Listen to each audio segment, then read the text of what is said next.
ধন্যবাদ সবাইকে। আজকে আমাদের পঞ্চম ক্লাস শুরু করতে যাচ্ছি।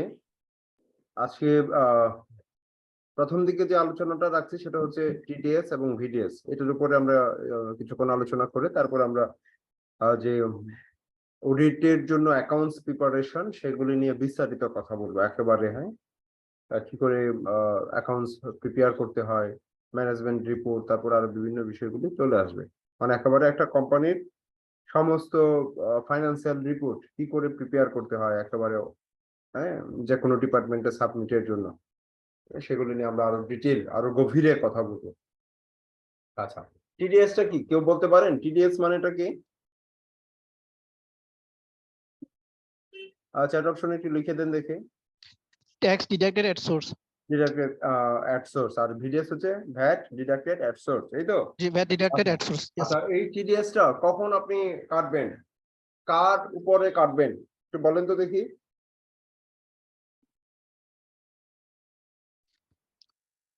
টিডিএসটা স্যার কার ট্যাক্স উপরে কাটবেন? টিডিএস কাটবো যার ইনকাম হবে তার থেকে কাটবো, আর ভ্যাটটা টিডিএসটা হচ্ছে কাটতে হবে কাটবো যার ইনকাম খরচ হবে তার তার কাছ থেকে। থেকে। জি জি। আর এটার রেট কোথায় পাবেন? গতকাল বলেছিলাম রেটটা পাওয়া যাবে হচ্ছে আপডেট যে ম্যানুয়াল আছে, ট্যাক্সের যে আইনগুলি আছে সেখানে, তাই তো? সেখানে পাওয়া যাবে। আমরা একটা সামারি করেছি বোঝার সুবিধার্থে, তাই অনেকগুলি হেড নিয়ে আমরা সাজিয়েছি। ভ্যাট এবং ট্যাক্স দুইটার তুলনামূলক আলোচনা। আপনি যদি রেস্টুরেন্ট ব্যবহার করেন এয়ার কন্ডিশনিং, তাহলে আপনার ভ্যাট রেট হচ্ছে 15%। অর্থাৎ রেস্টুরেন্টে যে খাবেন সেটার উপরে আরো 15% ভ্যালু অ্যাড করে আপনাকে ভ্যাট জমা দিতে হবে চালানের মাধ্যমে, তাই তো? আর ট্যাক্স রেট হচ্ছে, এখানে স্ল্যাব আছে বিভিন্ন, 0 থেকে 15 লাখ টাকা হচ্ছে 2%, তারপরে হচ্ছে 15 থেকে 50 লাখ 3%, এরকম করে আপনাকে ট্যাক্সটা কাটতে হবে। আচ্ছা, এই যে 0 থেকে 15 লাখ, এটা সাধারণত রেস্টুরেন্টের বিলগুলি কাদের হয় বলতে পারেন? যদি দেখা গেল আপনি দেখা গেল ডাক্তারদের নিয়ে একটা প্রোগ্রাম করলেন, ফার্মাসিউটিক্যাল কোম্পানি আপনি চালান, তখন কি এমন বিল আসতে পারে না? অথবা আপনার ডিলার যারা আছে তাদের নিয়ে আপনি প্রোগ্রাম করলেন, তখন কি এমন বিল আসবে না? শুধু রেস্টুরেন্ট বলতে যে আমরা সিঙ্গেল খাই, বিষয়টা এরকম না। যখন কোনো কোম্পানি বড় পরিসরে কোনো প্রোগ্রামের আয়োজন করে বা রিফ্রেশমেন্টের আয়োজন করে, তখন এই ধরনের বিল তৈরি হবে। এবং বিল তৈরি হলে আপনি রেস্টুরেন্ট বুকিং দেওয়ার সময় এই আলোচনাগুলি আপনাকে সেরে নিতে হবে, ঠিক আছে? এবং তাদেরকে বিল পেমেন্ট করার সময় আপনাকে বিল পেমেন্টের আগে ট্যাক্স কেটে রেখে আপনাকে বাকি বিল পরিশোধ করতে হবে। এবং উক্ত ট্যাক্স কি আপনার কোম্পানির আয়? একটু বলেন, এই যে ট্যাক্সটা কাটলেন সেটা কি আপনার কোম্পানির আয়? না স্যার, এটা তো দায়, এটা পরিশোধ করে দিতে হবে তাদের হ্যাঁ, পক্ষে। এটা হচ্ছে সরকারি কোষাগারে জমা দিতে হবে, তাই না? এটা হচ্ছে আপনার লায়াবিলিটিস। এবং জি উক্ত প্রতিষ্ঠানকে অর্থাৎ রেস্টুরেন্ট কোম্পানিকে কি করতে হবে? আপনার চালান দিতে হবে, তাই না? আপনি যে ট্যাক্স কেটে রেখেছেন সেটা চালান প্রমাণপত্র দিতে হবে না?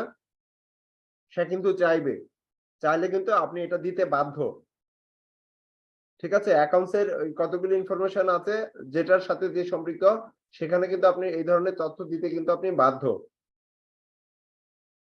আচ্ছা, এইভাবে রেটগুলি আপনাকে সবসময়, আপনার একটা ফাইল থাকবে আলাদা, ভিডিএস এবং টিডিএস এর ফাইল আপনার টেবিলে রাখতে হবে। কারণ এটা অনেক শিরোনাম আছে, সব শিরোনাম কিন্তু আপনি মনে রাখতে পারবেন না। যদি রাখতে পারেন ভালো, তার মানে সব শিরোনাম আপনাকে সুন্দর করে টেবিলে সাজিয়ে রাখতে হবে।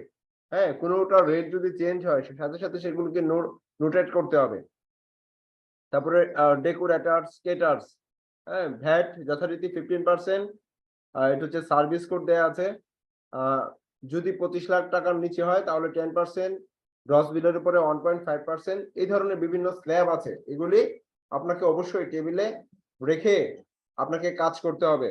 কোনো কারণে যদি কোনো বিলের টিডিএস আপনি কর্তন না করেন বা ভ্যাট অ্যাড না করেন, তাহলে এই বিলটা কি হতে পারে? ধরেন 5 লাখ 10 লাখ টাকার বিল, সেটা কি হতে পারে ফাইনালি গিয়ে? এই যে এক্সপেন্সটা আপনি জি, করলেন, ইনকাম হিসেবে ট্রিট করে দিবে। এই এক্সপেন্সটা আপনার কি জি, ট্যাক্স ইনকাম অফিস হিসেবে জানবে আসবে না। আর এটা ডিসঅ্যালাউ হয়ে যাবে। Thank you. এই মানে অর্থাৎ তার মানে কি এই এক্সপেন্সটা বৈধতা পাবে না। অর্থাৎ আপনি যদি এই এক্সপেন্সের সাথে এই ট্যাক্স যোগ না করেন তখন এক্সপেন্সটার বৈধতা পাবে না। রাষ্ট্রীয়ভাবে রাজস্ব বিভাগে সেটা বৈধতা পাওয়া যাবে না। তখন এই যে ৫ লাখ টাকা আপনার ইনকামের সাথে যোগ করে দিবে, যোগ করে দিয়ে ট্যাক্স করে দিবে। হ্যাঁ, তখন কিন্তু 32% ট্যাক্স হয়ে যাবে। এবং এটার জরিমানা দিতে হবে আপনার কোম্পানিকে। আচ্ছা, মোটর গাড়ির গ্যারেজ এটা তো রেগুলারই লাগে, এটা 10% এবং হচ্ছে 25 লক্ষ টাকার নিচে 25 লক্ষ টাকার নিচে হচ্ছে 6%, যদি এটা বাড়ে তখন হচ্ছে 8%। এটা তো নিয়মিতই আপনাদের কিন্তু এই কাজগুলি করতে হয়।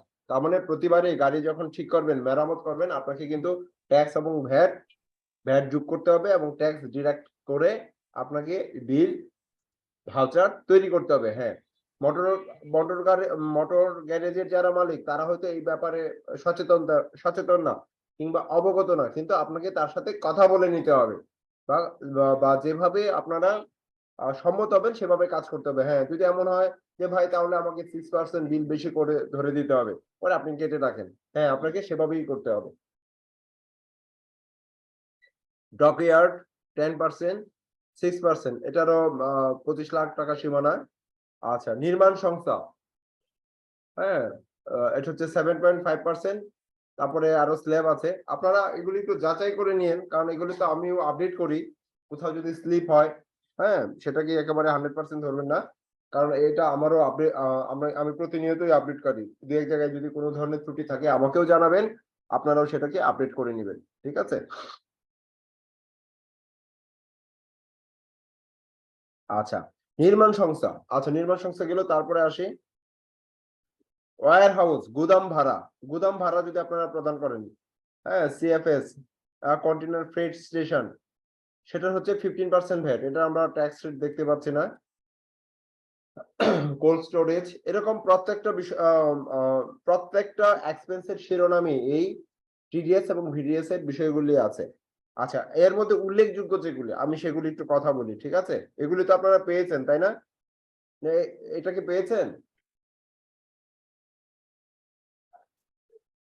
আচ্ছা, না পেলে জানাবেন আর একটু দেখবেন।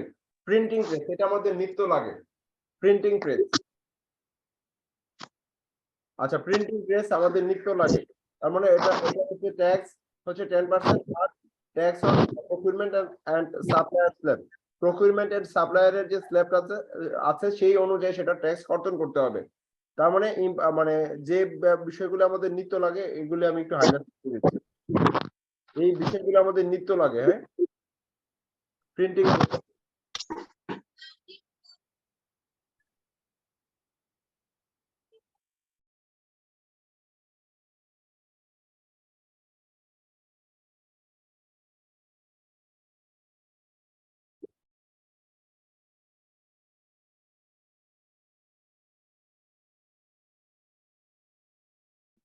Repair and servicing,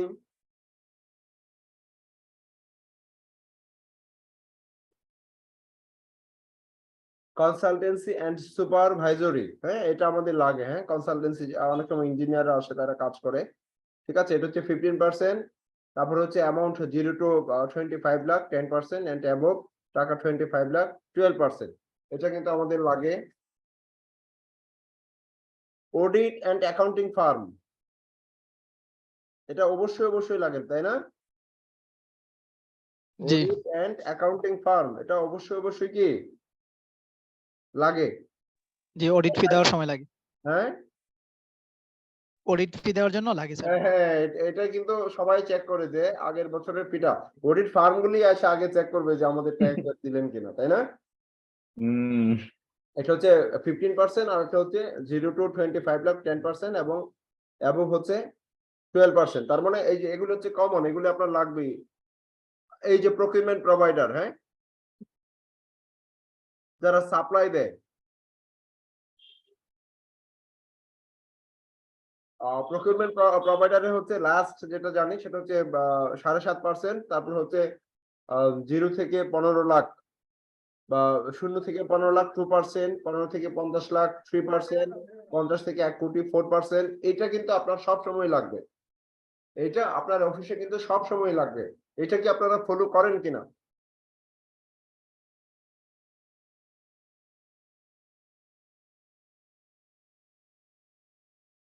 tax VAT নিত্য বিষয়। এই ট্যাক্স ভ্যাট নিত্য আপনাকে ফলো করতে হবে। জি স্যার, এটা যে সাপ্লায়ার স্ল্যাব যেটা বলে এটাই তো না, ফ্রম হ্যাঁ, হ্যাঁ, 0 to হ্যাঁ, 15 লাখ। Supplier slab.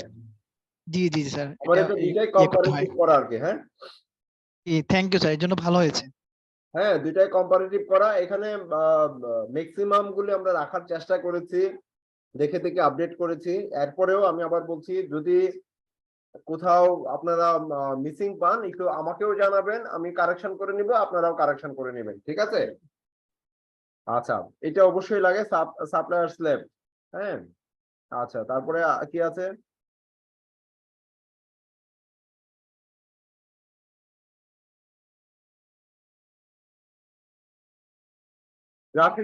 গ্রাফিক্স ডিজাইনারের কাজটা লাগে, এটাও ঠিক সেম। দেখেন, গ্রাফিক্স ডিজাইনার আমাদের প্রতিষ্ঠানের প্রমোশনের কাজ করতে গেলে এটা লাগে।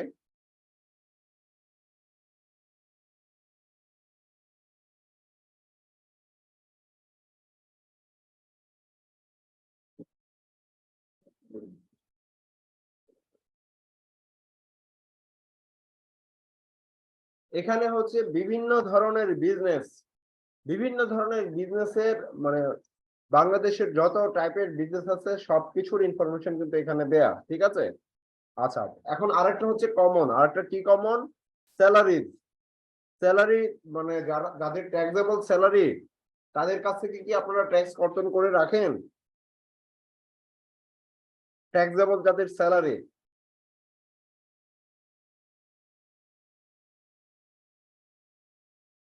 বা যদি কর্তন করেন, আপনি কিভাবে কর্তন করেন?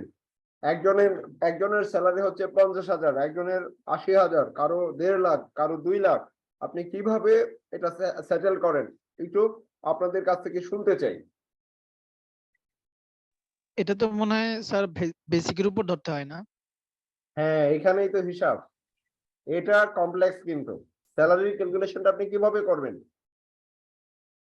বলা হচ্ছে এখানে ভ্যাট, স্যালারির উপরে তো আর ভ্যাট হয় না, ভ্যাট অ্যাড হয় না। তার মানে ট্যাক্স ধরে, টিডিএস স্যার মনে হয়। ট্যাক্সের কথা বলা হচ্ছে এভারেজ রেট। সেই এভারেজ রেট আপনি কি করে ক্যালকুলেশন করবেন? আপনাদের কাছ থেকে তো এটা প্রশ্নটা আমি শুনতে চাই, আলোচনাটা শুনতে চাই।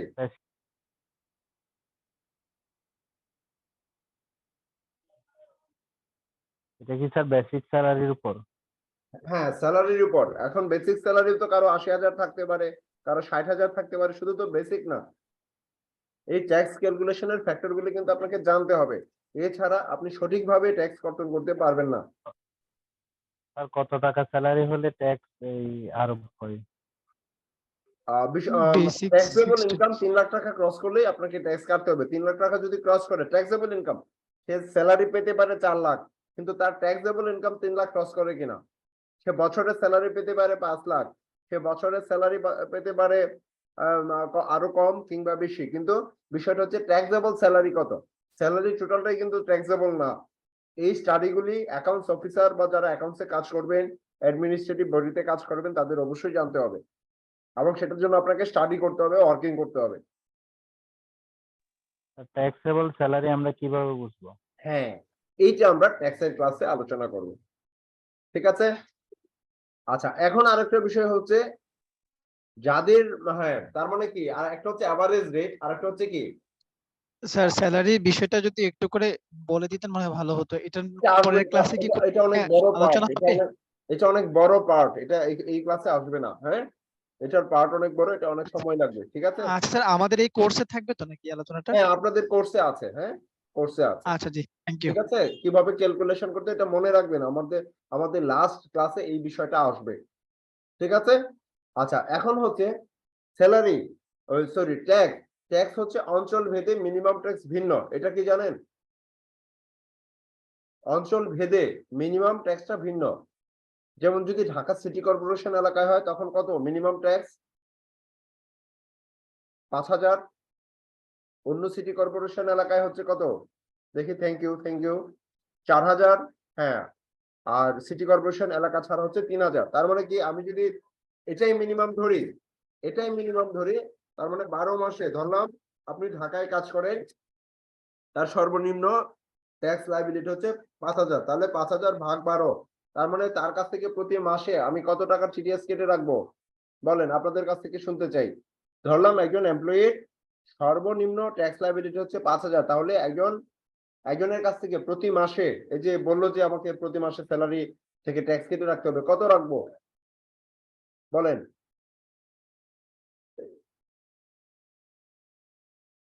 5000 ভাগ 12, তার মানে 416 টাকা প্রতি মাসে আমাকে কেটে রাখতে হবে। যদি 4000 হয় সেই অনুপাতে কেটে রাখবো, 3000 হয় সেই অনুপাতে কেটে রাখবো। আর এছাড়া যদি স্যালারি আরো কারো বেশি হয়, তাহলে স্যালারি যদি আরো বেশি হয়, তখন এই যে অ্যাভারেজ রেট, এই রেটটা আমাকে ওই যে শেষ ক্লাসে বিস্তারিত আলোচনা করতে হবে। হ্যাঁ, এটার জন্য দীর্ঘ সময় ব্যয় করতে হবে, আপনাদের নিয়ে বসতে হবে। ঠিক আছে, আমি জাস্ট মেসেজটা দিলাম, এটা মনে রাখবেন, নোট রাখবেন যে এটা আমার আলোচনা রয়ে গেল। আচ্ছা, তার মানে এই বিষয়গুলো আমাদের কিন্তু নিত্য লাগে। স্যালারি, প্রকিউরমেন্ট, সাপ্লায়ার, তারপর হচ্ছে রেস্টুরেন্ট, গাড়ি, এটা দেখবেন যে সবসময় পাবেন আপনারা। হ্যাঁ হ্যাঁ, আর যারা রাইড শেয়ারিং বলতে যাদের রাইড শেয়ারিং এর বিজনেস, তাদের এটা হচ্ছে বিজনেস ওয়াইজ, আর একটা হচ্ছে যে কমন। ঠিক আছে, আমি কমন গুলি নিয়ে কথা বলছি।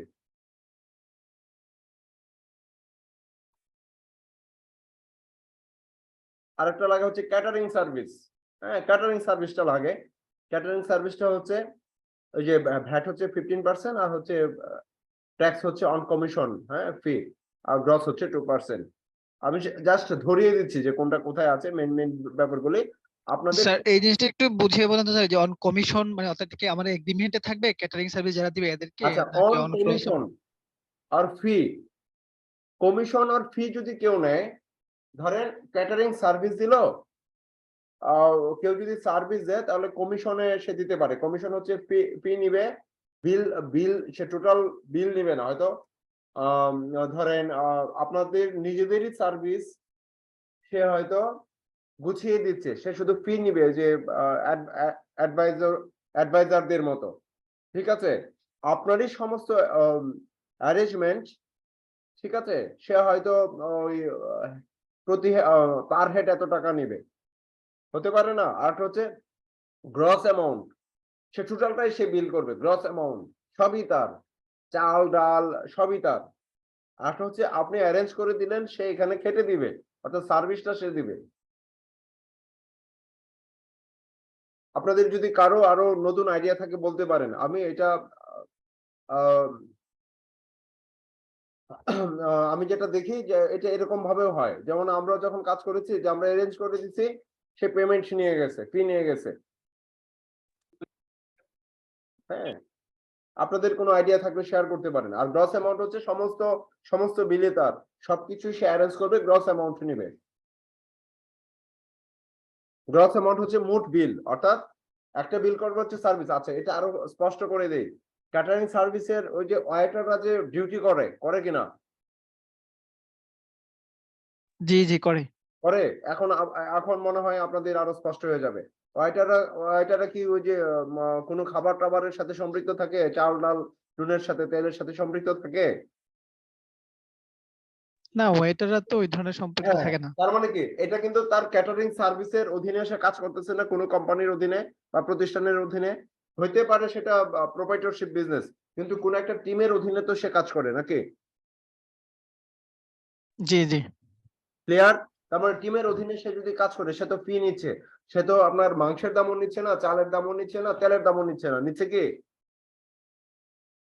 না না। মানে আমরা এখানে কমিশন বলতে আমরা হয়তো বড় কোনো বিজনেস বুঝি, এখানে হচ্ছে কমিশন হচ্ছে তাকে যে পেমেন্টটা দিচ্ছে, এটাকে আপনি কমিশন হিসেবে ট্রিট করেন বা ফি হিসেবে ট্রিট করেন। 10টা ছেলে দেখা গেল সার্ভিস দিল, হ্যাঁ, তার মানে সে যে ফিটা পাবে, সেটা যদি বড় প্রতিষ্ঠান হয়, তখন আপনাকে 10% কেটে রাখতে হবে। তখন তো আপনি ইন্ডিভিজুয়ালি কাউকে পেমেন্ট করবেন না, আপনি তো পেমেন্ট করবেন প্রতিষ্ঠানকে, তাই না? কোনো ক্যাটারিং সার্ভিসের 10টা ছেলে পাঠাইলো, আপনি কি 10টা ছেলেকে পেমেন্ট করবেন না জি না, প্রতিষ্ঠানকে পেমেন্ট করবেন? প্রতিষ্ঠানকে। একজনকে। তাহলে প্রতিষ্ঠানকে যখন পেমেন্ট করবেন, তখন তো সে গ্রস বিল করার তো তার সুযোগ নেই, আছে? সে কি মাংসের দাম ধরবে, সে কি চালের দাম ধরবে? সে তো সার্ভিস দিচ্ছে, কি সে হচ্ছে ওইটা কি বলে আতিথেয়তা করবে। ক্লিয়ার? আর গ্রস অ্যামাউন্টটা হচ্ছে যখন একেবারে সবকিছুই মানে সে একদম মাছ মাংস থেকে শুরু করে সবকিছু নিয়ে যারা সার্ভিস দেয় সেটার উপর হচ্ছে 2%। আশা করি ক্লিয়ার আপনারা।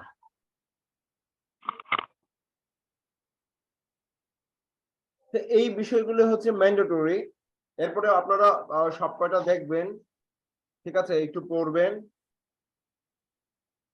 হ্যাঁ, এগুলো হচ্ছে আপনার উপকরণ। আপনাকে আপনার ধরেন অ্যাকাউন্টস পজিশনে বা ভবিষ্যতে আপনি যখন উদ্যোক্তা হবেন তখন এই ব্যাপারটা আপনার এই এই যে এই যে টুলস গুলি আপনার তখন কাজে লাগবে এবং আপনার শক্তিশালী অবস্থান তৈরি করবে।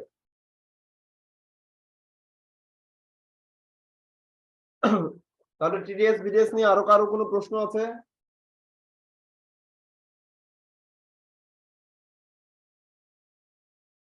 বলেন।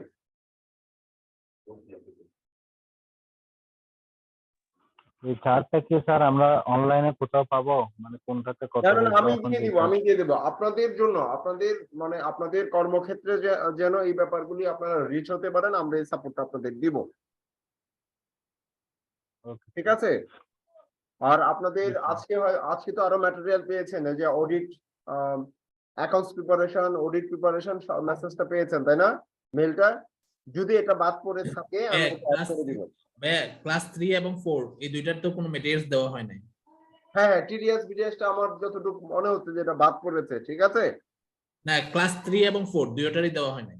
হ্যাঁ, হ্যাঁ, হ্যাঁ, আর কোনটা? ক্লাস 3 মানে আমরা ডে 1 পাইছি, ডে 2 পাইছি। না, না, 4 পর্যন্ত তো একসাথে ডে দেয়া। 4 স্যার, ডে 4 পর্যন্ত পাওয়া গেছে। এরপরে কি আর কিছু আছে? আচ্ছা, আজকেরটা পাঠানো হয়েছে ওই তো 7টার দিকে সম্ভবত, আজকেটা পাইনি আচ্ছা, স্যার। ওই যে 6:30 7টায়। না, আমি তো পাইছি ভাইয়া ডে 1 আর ডে 2 পাইছি। আচ্ছা, একটু আগে অসুবিধা মেইল নাই, চেক করলাম। আপনারা একটু মানে গ্রুপে মেসেজ দিয়ে রাখবেন, আমরা আবার নিশ্চিত করব। নামটা দিয়ে দিবেন আর হচ্ছে ইমেলটা দিয়ে দিবেন। সবাইকে পাঠানো হয়েছে, অনেক সময় স্প্যামে যায়। হ্যাঁ, আর আমরা সাপোর্ট দিব, ঠিক আছে? আপনাদের অ্যাকাউন্টস রিলেটেড বা যে কোনো রিলেটেড যে কোনো পরামর্শ আমরা ওভার ফোনেও আমরা দিয়ে যাব, ঠিক আছে? যেন আপনারা কর্মক্ষেত্রে আপনাদের অবস্থান আরো স্ট্রং হয়, ঠিক আছে? এটা স্যার একটু কষ্ট করে ওই টিডিএস বিডিএস এটা দিয়ে দিন স্যার, হ্যাঁ, হ্যাঁ, আপনার নিশ্চয়ই, আজকের এই নিশ্চয়ই, আলোচনাটা। হ্যাঁ। আচ্ছা, ঠিক আছে, তাহলে আজকের যে আমাদের বড় প্রিপারেশন, আপনারা সিনসিয়ারলি বসেন। বড় প্রিপারেশন একটা কোম্পানির accounts preparation, final accounts preparation, এটা কিন্তু একটা বড় একটা ব্যাপার। এটার যে একটা কনসেপ্ট, হ্যাঁ, এটার যে একটা কনসেপ্ট যদি আপনি নিতে পারেন, আপনি ভবিষ্যতে একটা কোম্পানি, একটা পাবলিক কোম্পানি, একটা প্রাইভেট কোম্পানি চালানোর আপনি স্বপ্ন দেখতে পারেন। হ্যাঁ, তো অপেক্ষা করেন, আমাদের মোশাররফ ভাই সেটা প্রেজেন্ট করবেন। মোশাররফ ভাই, আপনি কি আছেন? জি। অনলাইন হ্যাঁ, মোশাররফ ভাই। হ্যাঁ দাদা। হ্যাঁ, আমি আপনাকে পারমিশন দিচ্ছি, ওই যে স্ক্রিন শেয়ারিং দিচ্ছি। হ্যাঁ, ওকে, হ্যাঁ, আপনি শুরু করেন। ঠিক আছে। তা আপনারা ধৈর্য সহকারে ওনাকে হেল্প করেন, সহযোগিতা করেন, অনেক উপকৃত হবেন। বাচ্চারা যে সে বড়িয়া দোকান। আমার স্ক্রিন থেকে হ্যালো হ্যালো, শুনতে পাচ্ছেন আপনারা? জি স্যার, শুনতে পাচ্ছি। ওকে, Sound আমার clear. স্ক্রিনটা কি দেখা যাচ্ছে? স্ক্রিন দেখতে পাচ্ছি না। স্ক্রিন ওই দেখতে স্ক্রিনে পাচ্ছেন তো না? কিছু আসছে না। না, না। আসছে না, ওকে। হ্যাঁ, এবার এখনো শেয়ার হয় নাই। হ্যাঁ, এখনো শেয়ার হয় নাই। না, আচ্ছা আচ্ছা, ওকে এখনো ওকে ওকে পাইনি, ওকে ওকে, পাইনি। এইবার শেয়ার হয়েছে। হ্যাঁ, এইবার হ্যাঁ। ওকে হ্যাঁ, ওকে, দেখতে সরি। পাচ্ছি, দেখতে হ্যাঁ, পাচ্ছি। দেখতে পাচ্ছি। স্যার শুরু কর। ওকে ওকে, তো কেমন আছেন সবাই আপনারা? আলহামদুলিল্লাহ ভালো আছেন স্যার। আলহামদুলিল্লাহ ভালো স্যার আছি আমি। পরিচয়টা স্যার যদি একটু নিচে দিতেন রাইট ভালো রাইট হতো। রাইট, আমি নিজেই দিচ্ছি পরিচয়টা। আর আমি কিন্তু কথা বলতে অনেক বেশি ভালোবাসি, আমি হিউজ কথা বলি। ইভেন আমি এটাও আশা করি যে আপনারাও কথা বলবেন, আপনারাও রেসপন্স করবেন। ওকে, ঠিক আছে। আমার পরিচয়টা হচ্ছে, আমি মোহাম্মদ মোশাররফ হোসাইন। আর মানে আমার পেশা টেশা সব বলবো নাকি? আচ্ছা, আমি বলি। হ্যাঁ, ওকে। আমি Mohammad Mosharraf Hossain, BBA MBA complete করেছি অ্যাকাউন্টিং এর উপর, দেন আমি সিএ করেছি। তো সিএ এর স্টুডেন্ট বলতে পারেন আমাকে, আর আমিও বলি স্টুডেন্ট, কজ হচ্ছে যে আমি ফুললি মেম্বার হইনি। যেহেতু ফুললি মেম্বার হইনি, সেহেতু আমি আমার নিজেকে সিএ স্টুডেন্ট পরিচয় দিতে ভালোবাসি। আমার সিসি কমপ্লিট হয়েছে, সিএসসিসি যেটা কোর্স কমপ্লিট, আমার কোর্স কমপ্লিট হয়েছে 2020 সালে। আর এখন আমি একটা অর্গানাইজেশনে আছি, গ্রুপ অফ কোম্পানিতে আছি। ওকে, এই হচ্ছে আমার ডিটেলস। আর কারো কোনো প্রশ্ন আছে আমার সম্পর্কে? হ্যালো হ্যালো, শুনতে পাচ্ছেন কি? প্রশ্ন আমার একটা ছিল, হ্যাঁ, যদিও sure, এই sure. রিলেটেড না, যেহেতু আপনি সি এর কথা বললেন সেই জি। হিসেবে আমি জিজ্ঞেস করতে চাচ্ছি। জি, সিএ জি, মানে বলুন। তো বুঝলাম সিএ হুম, কোর্স, হুম, অনেকে নামের পাশে সিএ মাইনাস সিসি বা এরকম লেখা থাকে, এর মিনিংটা কি একটু যদি বলতেন আপনি? আচ্ছা আচ্ছা, নামের পাশে সিএসসিসি লেখা, আসলে সিএ এই কোর্সটা প্রফেশনাল কোর্স। হ্যাঁ, এখন সিএ একটা আছে কোয়ালিফাইড আর একটা হচ্ছে সিসি কমপ্লিট।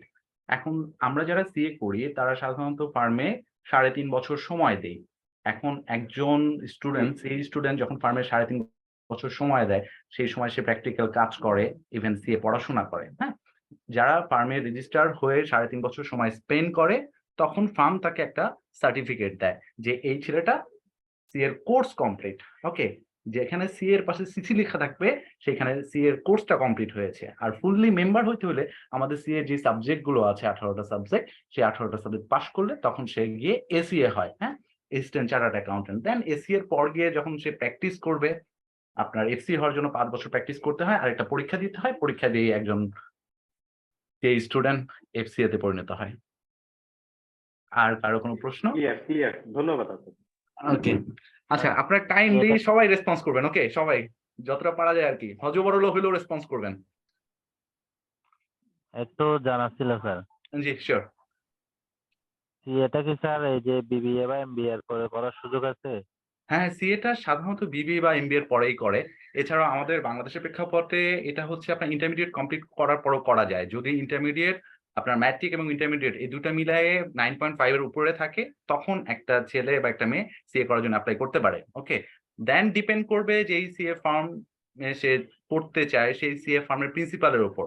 কজ হচ্ছে যে সিএ একটা প্রফেশনাল জায়গা। তো এইখানে গিয়ে আপনি যখনই স্টুডেন্ট হিসাবে যাবেন, আপনাকে কিন্তু গিয়েই পাঠায় দিবে কোনো কোম্পানিতে। আপনি ওখানে বসে বসে ম্যানেজিং ডিরেক্টর বা বড় বড় অফিসারদের সাথে কথা বলবেন। সেই অর্থে দেখা যায় যখন ইন্টারমিডিয়েটে যারা পড়ে আর কি, তারা তাদের ম্যাচুরিটি লেভেলটা অতটা আপার থাকে না। তো তারা ওই জায়গায় গিয়ে ওইরকম ভাবে ডিল করতে পারে না। দ্যাটস ওয়াই অনেক সিএ ফার্ম কি করে, ইন্টারমিডিয়েটের ছেলেমেয়েদের অ্যাভয়েড করে। হ্যাঁ, তো এটা ইন্টারমিডিয়েটের জি। পরেও করা যায়। ইভেন আপনার সাধারণত বিবিএ, এমবিএ, অনার্স ডিগ্রি এটা পরে করা যায়। ওকে, আর ঠিক কারো আছে কোনো স্যার। প্রশ্ন? এটা স্যার চিটাগাং এ কোথাও করার সুযোগ আছে? হ্যাঁ, চিটাগাং অনেকগুলো সিএ ফার্ম আছে, আপনারা ওইখান থেকে করতে পারেন। আপনি যদি ইয়ে করেন, অনলাইনে গিয়ে সিএ ফার্মের লিস্ট সার্চ করবেন। সিএ ফার্মের লিস্ট যখন সার্চ করবেন, তখন সিএ ফার্ম কোথায় আছে, সিএ ফার্মের ডিটেলস গুলো চলে আসবে। হ্যাঁ, ইভেন আমি যেই সিএ ফার্ম থেকে সিসি কমপ্লিট করেছি, আমাদের একটা ব্রাঞ্চ ছিল ইয়ে চিটাগাং এ। হ্যাঁ, এখন ওটা আছে কিনা আমি ঠিক জানি না, বাট ছিল তখন চিটাগাং এ। আচ্ছা, আর কারো কোনো প্রশ্ন? ঠিক আছে। এনিওয়ান? তো আমরা কি পড়াশোনায় চলে যাব? আসলে এটা পড়াশোনা বললে ভুল হবে। আমি এখানে আসছি আমাদের আসলে নলেজ শেয়ার করার জন্য। আমি মেবি প্রথম দিন বা সেকেন্ড দিন আপনাদের সাথে একটু কথা হয়েছিল। আমি আসছি নলেজ শেয়ার করার জন্য। নলেজ শেয়ার মানে শুধুমাত্র আমিই বলবো এরকম না, আপনাদের থেকেও নলেজ নিবো আরকি। আপনারাও শেয়ার করবেন, হ্যাঁ? ঠিক আছে? তো দেখা যাবে যে আমি শেয়ার করছি, আপনারা শেয়ার করছেন, হয়ে যাবে অনেক কিছু। ওকে? তো আমরা চলে আসি।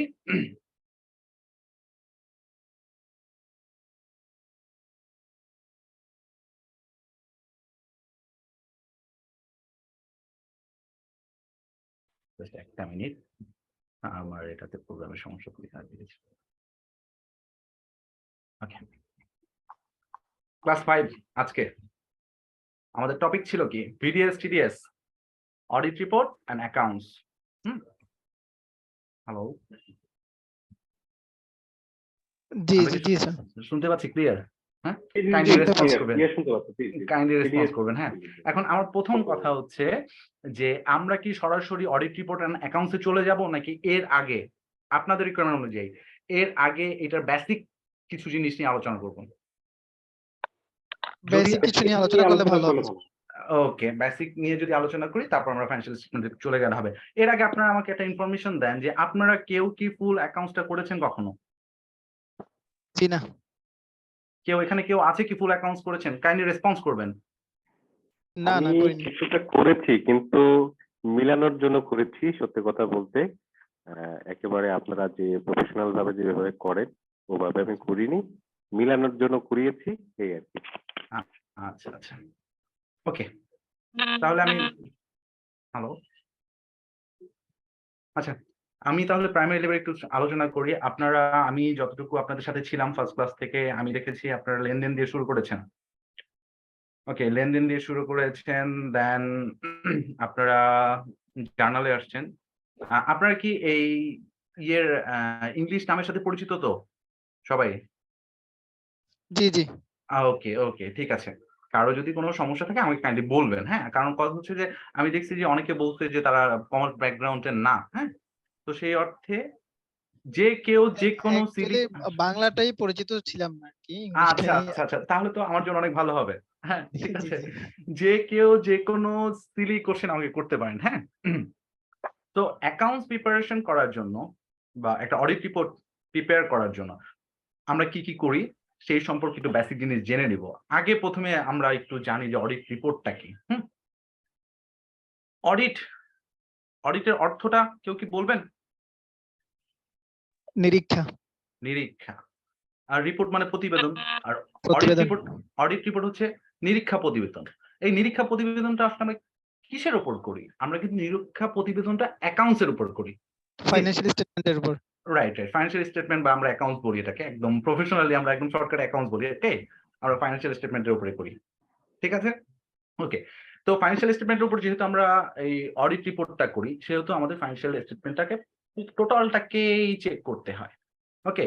একটা সিএ ফার্মের স্টুডেন্ট বলেন বা সিএ ফার্ম থেকে যারা যায় অডিট করতে, তারা কিন্তু অ্যাকাউন্টসটা প্রিপেয়ার করে না। অ্যাকাউন্টসটা প্রিপেয়ার করার কথা না। বাই ল তাদের অ্যাকাউন্টসটা প্রিপেয়ার করার কথা না। কিন্তু আমাদের বাংলাদেশে এই প্র্যাকটিসটা আছে এবং নাই। অনেকে কি করে, অনেকে কোম্পানিতে তারা নিজেদের অ্যাকাউন্টেন্ট দিয়ে ফাইন্যান্সিয়াল অ্যাকাউন্টসটা প্রিপেয়ার করে না, ফাইন্যান্সিয়াল স্টেটমেন্টটা প্রিপেয়ার করায় না।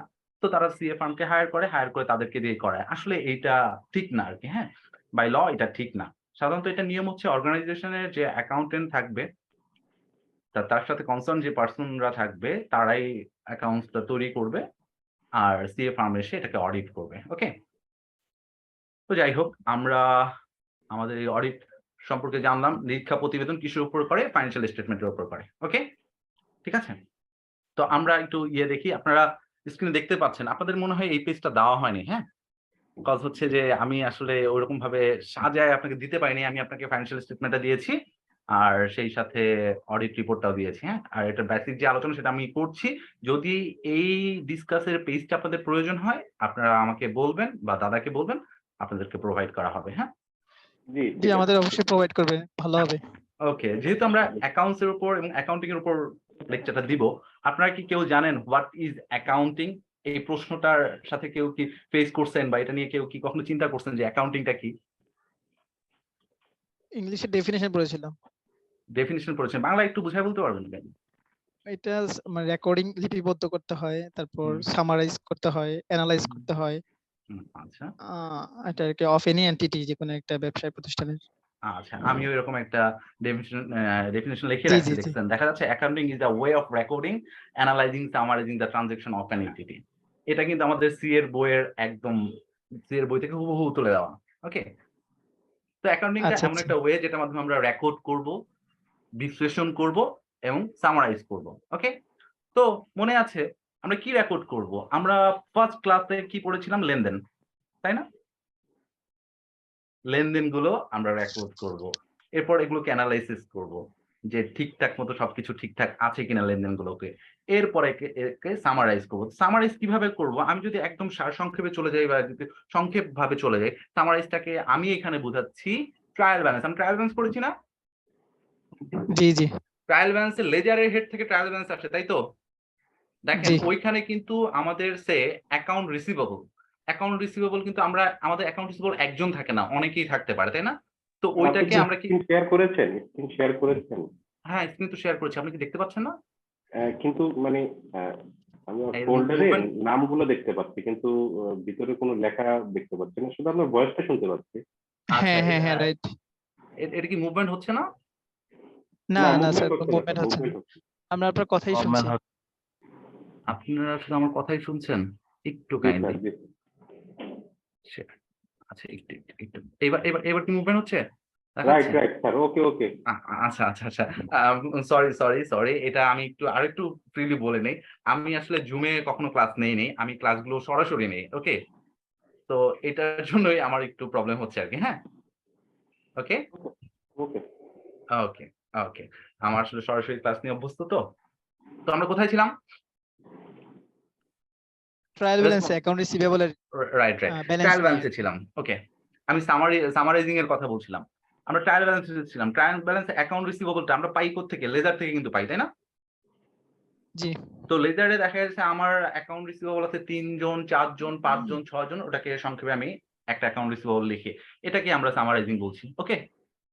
তো আমরা অ্যাকাউন্টিং কি পড়ছি? অ্যাকাউন্টিং কাকে বলে? Accounting is a way of recording, analysing, summarising the transaction of an entity.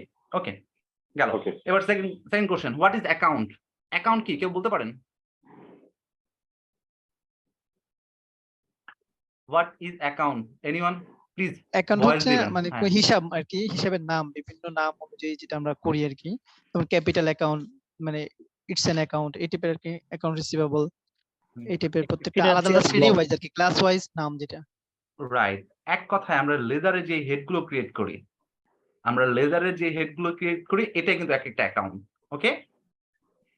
আমরা লেজার হেড ক্রিয়েট করি না, আমরা যেমন এই জি অ্যাকাউন্ট জি জি রিসিভেবল করতেছি, এটা একটা অ্যাকাউন্ট। আমরা চার্ট অফ অ্যাকাউন্ট কিন্তু পড়েছি, আপনাদের দাদা চার্ট অফ অ্যাকাউন্ট সম্পর্কে বলেছে। জি জি চার্ট অফ অ্যাকাউন্টে কিন্তু এগুলো একেকটা অ্যাকাউন্টের নাম দেওয়া আছে। তারপর আমি একটু ডেফিনিশনটা আরেকবার পড়ে দিচ্ছি। Account is an element in an accounting system that is used to classify and summarise measurement of business activity. বোঝা গেছে? ক্লিয়ার? ওকে, আমরা না বুঝলে কাইন্ডলি প্রশ্ন করবেন। আমরা থার্ড কোশ্চেনে চলে আসি। অ্যাকাউন্টিং ইকুয়েশন, এটা নিয়ে কিন্তু আলোচনা হয়েছে। অ্যাকাউন্টিং ইকুয়েশনের গোল্ডেন অ্যাকাউন্টিং ইকুয়েশন রুলসটা কি? একটু বলবেন কেউ কাইন্ডলি? এ ইকুয়াল এল প্লাস ওই বা ই। এ ইকুয়াল টু এল প্লাস ওই। আচ্ছা, এইটা অবশ্য সরাসরি খাতায় কোথাও লেখা নাই, বইপত্রে কোথাও লেখা নাই। বাট আমরা স্টুডেন্টরা যারা খুব দ্রুত একটা অ্যাকাউন্ট প্রিপেয়ার করতে চাই, তারা কিন্তু অ্যাকাউন্টিং ইকুয়েশন করে ফেলি। ওকে? একটা ফাইন্যান্সিয়াল স্টেটমেন্ট যদি আমরা করতে চাই, তারা কিন্তু এটা মেলানোর জন্য আমরা কিন্তু একটা অ্যাকাউন্টিং ইকুয়েশন করে ফেলি। হ্যাঁ? আমরা এটা জাস্ট, আপনারা ওই যে বললাম না কোথাও লিখা নাই, বাট আমরা এটা কিছু ট্রিকস এপ্লাই করে এটা করে ফেলি। তো এটাকে আমি যদি একটু ডিটেইলস বলি, তাহলে এটা আপনাদের জন্য বোঝার সুবিধা হবে। ইভেন খুব দ্রুত ফাইন্যান্সিয়াল স্টেটমেন্টকে মেলানোর জন্য আমরা এই ইকুয়েশনটা করতে পারি। ওকে? আমরা ইকুয়েশনের সূত্র কি পড়েছি? A equal to L plus ওই। এ হচ্ছে অ্যাসেট, এল তে লায়াবিলিটিস, ই বা ওই। ইতে ইকুইটি আর ওই তে ওনার্স ইকুইটি বলে। ওকে? আর এটার একটা বর্ধিত ফর্ম আছে, এল তে লায়াবিলিটিস, আর এই ইটা কিভাবে গঠন হচ্ছে? Capital plus revenue less expense less drawings. দেখেন আমরা ফাইন্যান্সিয়াল স্টেটমেন্টে যদি আমাদের বেসিক ধারণা থাকে, আমরা কিন্তু ওইখানে একই কাজটাই করি। আমরা ফাইন্যান্সিয়াল পজিশন বা ব্যালেন্স শিটে অ্যাসেট লায়াবিলিটিস লিখি, তাই তো? অ্যাসেট লায়াবিলিটিস লিখি, ক্যাপিটাল লিখি, তারপর আমরা রেভিনিউটাকে ক্যাপিটালের সাথে অ্যাড করি। Response please. এই কাজই তো করি, তাই না? জি স্যার। ওকে ওকে, ঠিক আছে। তাহলে আমি ইকুয়েশন নিয়েও বেশি আলোচনা করলাম না, বাট আমরা যারা খুব সহজেই ফাইন্যান্সিয়াল স্টেটমেন্টটাকে মিলাইতে চাই, বা আমরা সিএ প্রফেশনাল স্টুডেন্টরা এটা খুব দ্রুত করে ফেলি। ওকে? যখন আমাদের খুব দ্রুত এই স্টেটমেন্টটা মিলানো দরকার হয়। এইবার আসি আমরা মূল আলোচনায়। ফাইন্যান্সিয়াল স্টেটমেন্ট আমরা কিসের উপর অডিট রিপোর্টটা দেই? ফাইন্যান্সিয়াল স্টেটমেন্টের উপর, তাই তো? জি স্যার, জি স্যার। আপনারা কি জানেন ফাইন্যান্সিয়াল স্টেটমেন্টটা কি নিয়ে গঠিত হয়, বা এটার কম্পোনেন্ট কয়টা? কম্পোনেন্ট কয়টা এটা জানি না। ওকে, কেউ এনিওয়ান, অন্য কেউ জানেন কি? ওকে, জি না না। জানলেও বলবেন। ওকে, আমি বলি এই ফাইন্যান্সিয়াল স্টেটমেন্টের কম্পোনেন্ট হচ্ছে 5টা, যদিও আমার এখানে দেয়ার আর 6 কম্পোনেন্ট লেখা আছে। ওকে, তো শেষেরটা তেমন একটা অ্যাপ্লাই হয় না বা অনেকেই বলে না, আমরা লিখে রাখছি আমরা ইন ডিটেইলস জানার জন্য। কিন্তু অ্যাকচুয়ালি আমরা সাধারণত এই 5টাকে ইউজ করি। ফাইন্যান্সিয়াল স্টেটমেন্টের কম্পোনেন্ট 5টা। কি কি component? Statement of financial position at the end of the reporting period. Okay, second component হচ্ছে statement of comprehensive income for the reporting period. Third component হচ্ছে statement of the changes in equity for the reporting period. আর fourth component হচ্ছে statement of cash flow for the reporting period. আর 5 নম্বর component হচ্ছে notes to the financial position. এখানে ব্যাপকভাবে লেখা আছে বা একটু বড় করে লেখা আছে, আমি এটা সংক্ষেপে বললাম, notes to the financial position. এই কম্পোনেন্ট গুলো সবাই তো পরিচিত। আপনারা হয়তো জানেন না যে অ্যাকাউন্টিং ফাইন্যান্সিয়াল স্টেটমেন্টের কম্পোনেন্ট 5টা, তাই না? এটা হয়তো জানেন না, বাট এই নামগুলোর সাথে সবাই পরিচিত না? ফাইন্যান্সিয়াল পজিশন, কম্প্রিহেনসিভ জি জি income, changes in equity, cash flow and notes to the financial position. Okay, okay, আমরা যদি এখন একটু আসি ফাইন্যান্সিয়াল স্যার পজিশনে। আমি কি স্যার ইকুয়েশন নিয়ে একটা প্রশ্ন করতে পারবো? আমার হ্যাঁ, আসলে শিওর ওইটা শিওর শিওর শিওর শিওর করতে চেয়েছিলাম। ওই প্রদেয় বিল নিয়ে একটা ইয়ে ছিল, ওইটা আমি আসলে বুঝতেছি না। প্রদেয় বিলে যদি স্বীকৃতি দেওয়া হয় সেই ক্ষেত্রে আমরা ওই যে মানে এটা ইফেক্টটা কিরকম হবে? প্রদেয় বিলের স্বীকৃতি আসলে এটা হ্যাঁ, কোন যদি প্রদেয় বিলে মানে স্বীকৃতি দেওয়া হলো ধরুন 5,000 টাকা বা 10,000 টাকা ওইরকম যদি হয়, আমরা তখন অ্যাকাউন্টিং ইকুয়েশনে হিটটা কি হবে আমি আসলে বুঝে উঠতে মানে প্রদেয় বিল নিয়ে এই জাতীয় জিনিস নিয়ে পারি না। অথবা ধরেন মালিক যদি কোনো পণ্য উত্তোলন করে, পণ্য উত্তোলনটা মোটামুটি মানে একদিকে বুঝতেছি আরেকদিকে বুঝতেছি না, এরকম আর কি। আচ্ছা, আচ্ছা। আপনার প্রদেয় বিলের স্বীকৃতি আসলে কি ওই কোশ্চেনটা যদি আমার সামনে থাকতো, আসলে দাদার ওই ক্লাসগুলো সে আমাকে দিয়েছিল, বাট আমি এটা কালেক্ট করি নাই। হ্যাঁ? এই কোশ্চেনটা আচ্ছা আচ্ছা সামনে নিয়ে আপনার সাথে আমি আলোচনা করব। ঠিক আচ্ছা আছে? জি আচ্ছা জি জি ওকে, জি আচ্ছা ওকে, থ্যাংক ওকে। ইউ কোশ্চেনটা হইলে ভালো হয় আরকি। জি থ্যাংক ইউ এখন জি yes okay. Financial position. Okay. আমরা কিন্তু ফাইন্যান্সিয়াল পজিশন ক্রিয়েট করি। তাই না? ফাইন্যান্সিয়াল পজিশনের আরেকটা নাম আছে, বলতে পারেন কি? আমরা সংক্ষেপে এটাকে ব্যালেন্স শিটও বলি। জি জি, ওকে। তো ফাইন্যান্সিয়াল পজিশনটা কি? Financial position is the current balance of recorded asset, liabilities and equity of an organisation. এক কথায় আমার অর্গানাইজেশনে কি পরিমাণ সম্পত্তি আছে, কি পরিমাণ দায় আছে এবং কি পরিমাণ মালিকানা সত্ত্ব আছে। এটা নিয়ে আমরা কি করি? ফাইন্যান্সিয়াল পজিশন করি অথবা ব্যালেন্স শিট করি। ওকে? ওকে। দেন আমরা একটু আলোচনা করব ক্যাশ ফ্লো নিয়ে। ক্যাশ ফ্লো তো দাদা আপনাদের করিয়েছে, তাই না? জি ডিরেক্ট ইনডিরেক্ট দুইটা মেথডে IS 7 যেটাকে IS 7 এটার ডিটেইলস বলা আছে ক্যাশ ফ্লো। IS সম্পর্কে জানা আছে? না ওরকম জানা নাই, শুধু IS এইটুকু জানি IS 7 ক্যাশ ফ্লোতে আছে আর IS 1 ওই যে preparation and presentation of financial statement. Okay, okay. ঠিক আছে, আমরা IS নিয়ে আলোচনা করব। আমাদের একটু পরে IS চলে আসবে। ঠিক আছে? ওনার সিকিউরিটি আমি বাংলায় বলি এটাকে। এটা মালিকানা সত্ত্ব। কোম্পানির প্রতি বা কোম্পানির কাছে মালিকের যে দাবিটা, সেটা হচ্ছে ওনার সিকিউরিটি। ওকে? আপনারা তো এটাই জানেন যে আসলে বিজনেস এন্টিটি আর মালিক দুজন দুইটা সত্তা। আমরা এটা ফার্স্ট ক্লাসে আমি দেখেছি, রাজন দাদা আপনাদের বলছিল। তো দুজন আমরা যেমন মনে করেন বাহিরের 2টা লোক, সে আমার নাম হচ্ছে মোশাররফ আর রাজন দাদা। আমি যদি রাজন দাদাকে কোনো টাকা দেই, তো রাজন দাদা আমার কাছে দায়বদ্ধ থাকবে। আমি রাজন দাদার কাছে টাকা পাবো। ঠিক, কারণ কি? আমরা দুইজন দুইটা সত্তা। কোম্পানিটাও এইরকম। তো কোম্পানি এবং মালিক তারা দুজন দুটা সত্তা। মালিক টাকা দিচ্ছে কোম্পানিকে, কোম্পানি মালিকের কাছে দায়বদ্ধ। ঠিক আছে? তো ওনার সিকিউরিটিটা বলতেছে যে মালিকের কাছে কোম্পানির যে দায়বদ্ধতা আছে সেটাই ওনার সিকিউরিটি, বা মালিক কোম্পানির কাছে যেটা পাবে সেটাই ওনার সিকিউরিটি। ক্লিয়ার? ওকে। তারপরে আমরা ওদিন দেখলাম যে রাজন দাদা এটা নিয়ে আলোচনা করেছে, অ্যাক্রুয়াল বেসিস, ক্যাশ বেসিস। কেউ কি এটা সম্পর্কে একটু বলতে পারবেন আমাকে কাইন্ডলি? অ্যাক্রুয়াল বেসিস কি? ক্যাশ বেসিস কি? Accrual basis accounting, cash basis accounting. Kindly response করবেন। এনিওয়ান? শুনতে পাচ্ছেন কি? আমরা অ্যাকচুয়ালি হিসাব অ্যাক্রুয়াল বেসিসে রাখি আর কি, রাখা হয়। জি। হ্যাঁ, হ্যাঁ।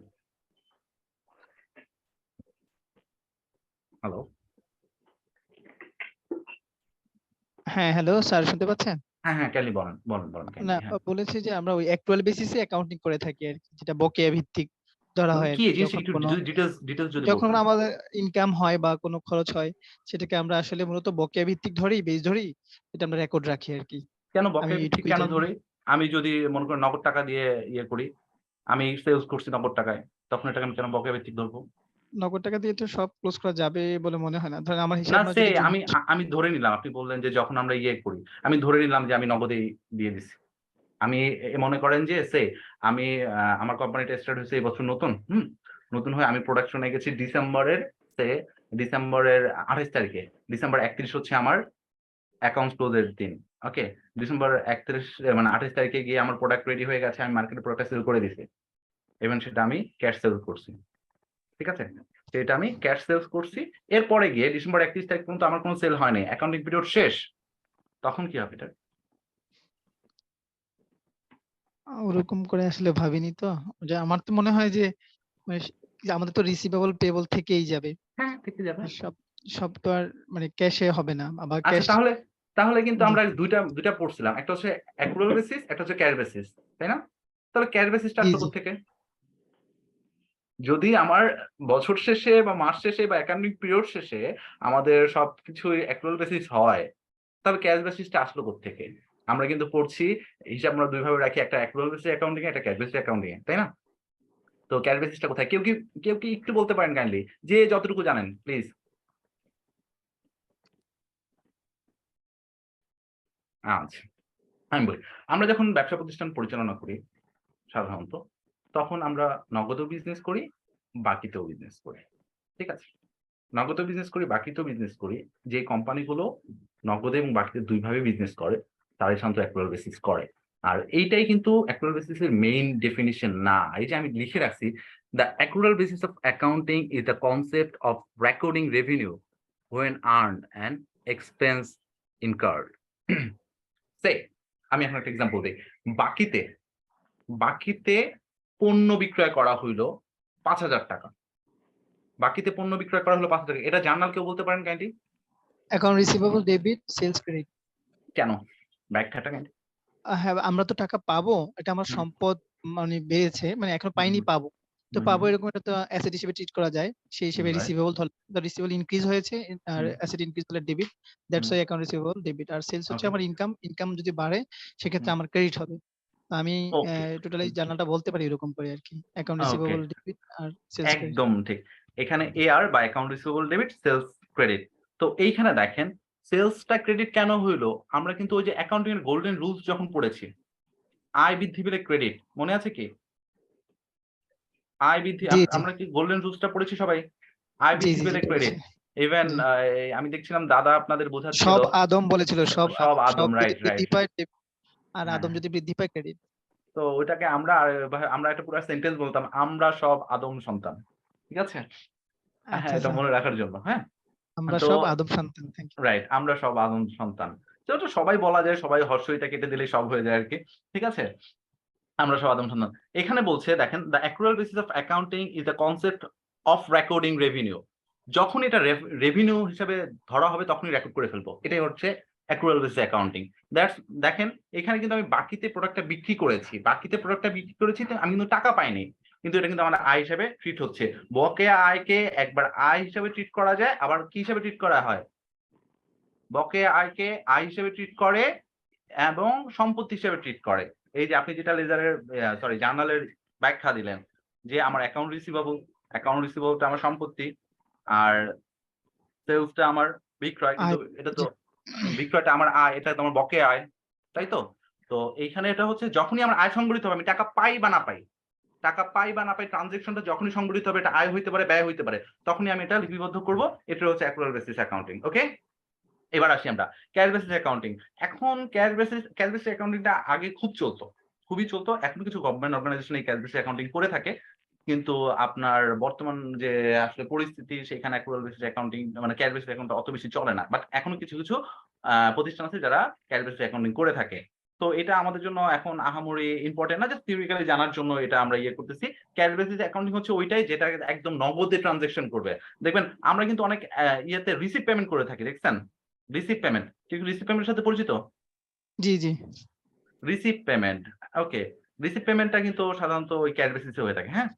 জি, জি, যা রিসিভ করছি তা রিসিভে চলে আসলো, যে যা পেমেন্ট কোম্পানি হ্যাঁ থেকে জি কিছু ক্যাশ টাকা নিলাম আমরা, আবার ক্যাশের এগেইনস্টে কিছু ক্যাশ আমরা এক্সপেন্স করলাম, আর কিছু অ্যাডভান্স থাকলে সেটা পরে অ্যাডজাস্ট এটা হবে। তো আপনি ইন্টারনাল ট্রানজাকশনের কথা বলছেন, তাই না? তাহলে কিন্তু ওটা আমরা কিরকম? এটা হচ্ছে দেখেন, এটা কিন্তু পুরো এই ২ ভাবে হিসাব সংরক্ষণ করে, হ্যাঁ?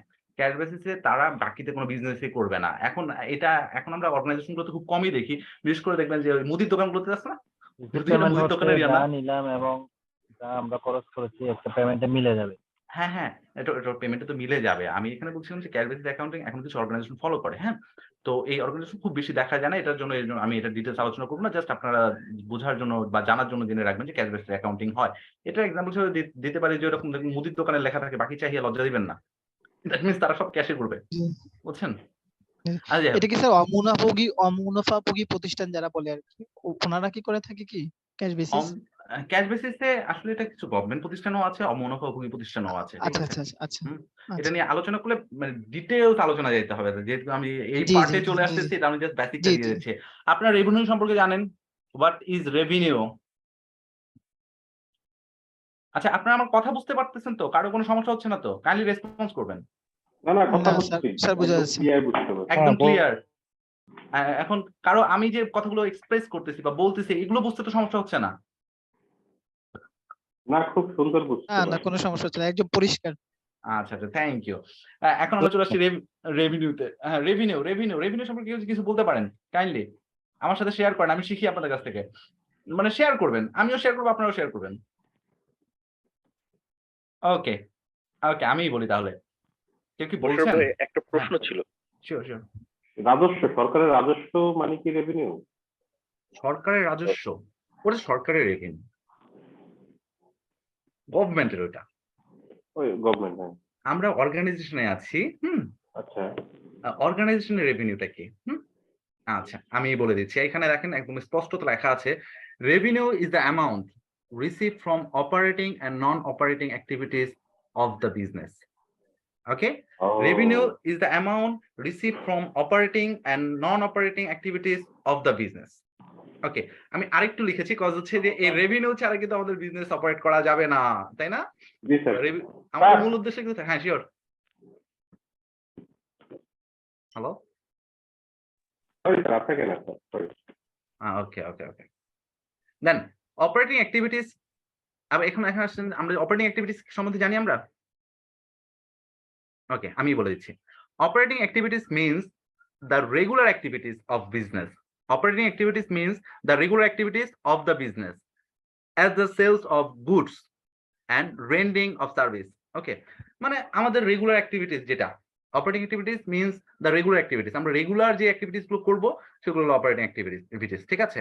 সেটা আমার বিক্রয় হইতে পারে, কোনো কেউ যদি সেবা প্রদান করে তাহলে সার্ভিস হইতে পারে। Okay, non operating activities means the activities other than operating activities of the business as the sales of asset. আমরা মাঝে মাঝে কি করি? অ্যাসেট সেল করি। অ্যাসেট সেল করে আমাদের কিছু লাভ হয়। লাভ হলে ওটা নন অপারেটিং, মানে এক কথা আমরা রেগুলার যেটা থেকে আয় করি না সেটা আমাদের নন অপারেটিং। আর মনে করেন যে আমি ক্রয় বিক্রয়কারী প্রতিষ্ঠান, আমি বিক্রয় করছি, রেগুলার বিক্রয় করছি কোনো একটা প্রোডাক্ট, সেটাই আমার অপারেটিং অ্যাক্টিভিটিস। ওকে, জি। আর যেগুলো আমরা রেগুলার বিক্রয় করি না সেগুলো আমাদের কি নন অপারেটিং অ্যাক্টিভিটিস। মানে এক কথায় আমাদের প্রোডাক্ট যেটা, আমাদের পণ্য যেটা, আমরা পণ্য বিক্রয় করলে সেটা আমার অপারেটিং অ্যাক্টিভিটিস হবে, আর না হলে না। ওকে, আর পণ্য বিক্রয়ের সাথে রিলেটেড কাজগুলোই আসলে অপারেটিং অ্যাক্টিভিটিস হয়ে যায়। তারপরে আমরা থার্ড লিখতেছি, revenue is the total amount of income generated by the sales of good or service related to the company primary operation. Okay, এরপরে আসি প্রফিট। এইখানে একটু কনফিউশন সবাই পড়তে পারি যে রেভিনিউ প্রফিট সম্বন্ধে বলতে পারেন?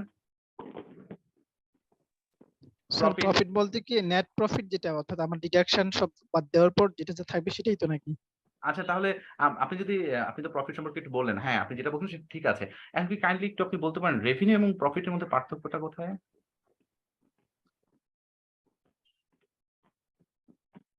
গ্রস মিন করে মনে হয়, আর প্রফিট বলতে আমি নেটটাকে বুঝি আর কি এইভাবে। আচ্ছা, আর কেউ? রেভিনিউ সবসময় বেশি থাকে আর প্রফিট কম থাকে, কারণ হচ্ছে ট্যাক্স তারপরে আদার্স সবকিছু বিল করার পরে হচ্ছে প্রফিটটা হয়। আচ্ছা, আর কেউ কাইন্ডলি? আর কেউ? আচ্ছা, দুই ভাই বললেন, দুই ভাইকে অনেক ধন্যবাদ। এই যে আপনারা দুইজন রেসপন্স করতেছেন, মাঝখানে আরেকজন ভাই রেসপন্স করতেছে, রেসপন্স গুলো আমার কাছে অনেক ভালো লাগে। হ্যাঁ, আচ্ছা, রেভিনিউ হচ্ছে, আমি একদম সহজ ভাবে বলে দিই। দেখেন আমি লিখছি, revenue is the amount received from operating and non-operating activities of the business. এক কথায় মনে করেন আমি সেলস করলাম 10 লাখ টাকা। ওকে, আমি সেলস করছি 10 লক্ষ টাকা, এই 10 লক্ষ টাকা আমার রেভিনিউ। ঠিক আছে? থ্যাংক ইউ এই স্যার, দশ- আপনার কথাটাই খুব আমার ভালো লাগছে, এটা ঠিক আছে, অ্যাপ্রোপ্রিয়েট লাগছে আমার। আমি আসলে ভুল ইয়ে করছি, মানে এখানে Okay, তার অপারেটিং এবং নন অপারেটিং যেটা থেকে আসবে সেটাই হবে আমার রেভিনিউ। রাইট রাইট, হ্যাঁ, ওখানে যদি নন অপারেটিং থাকে ওটা আমার রেভিনিউ হয়ে যাবে, অ্যাড হয়ে গেল ওটার জি সাথে। জি জি জি। সাধারণত আমাদের নন অপারেটিং ইনকাম খুব কম থাকে, তাই না? এর জন্য আমি আর নন অপারেটিং কথা ব্যাখ্যা দিয়ে বোঝাতে স্যার, আরেকটু যদি ব্যাখ্যা দিয়ে একটু বোঝাতে। আচ্ছা, ব্যাখ্যা দিয়ে যদি বুঝাই, আপনি যখন আপনার ব্যবসাটা পরিচালনা করবেন, তো নিশ্চয়ই আপনি প্রোডাক্ট ক্রয় বা বিক্রয় করবেন, তাই তো? বিক্রয় তো করবেন আপনি, যেহেতু যে আপনি যদি বিক্রয় মানে ক্রয় বিক্রয়কারী প্রতিষ্ঠান হয়, আপনি প্রোডাক্টটা বিক্রয় করবেন।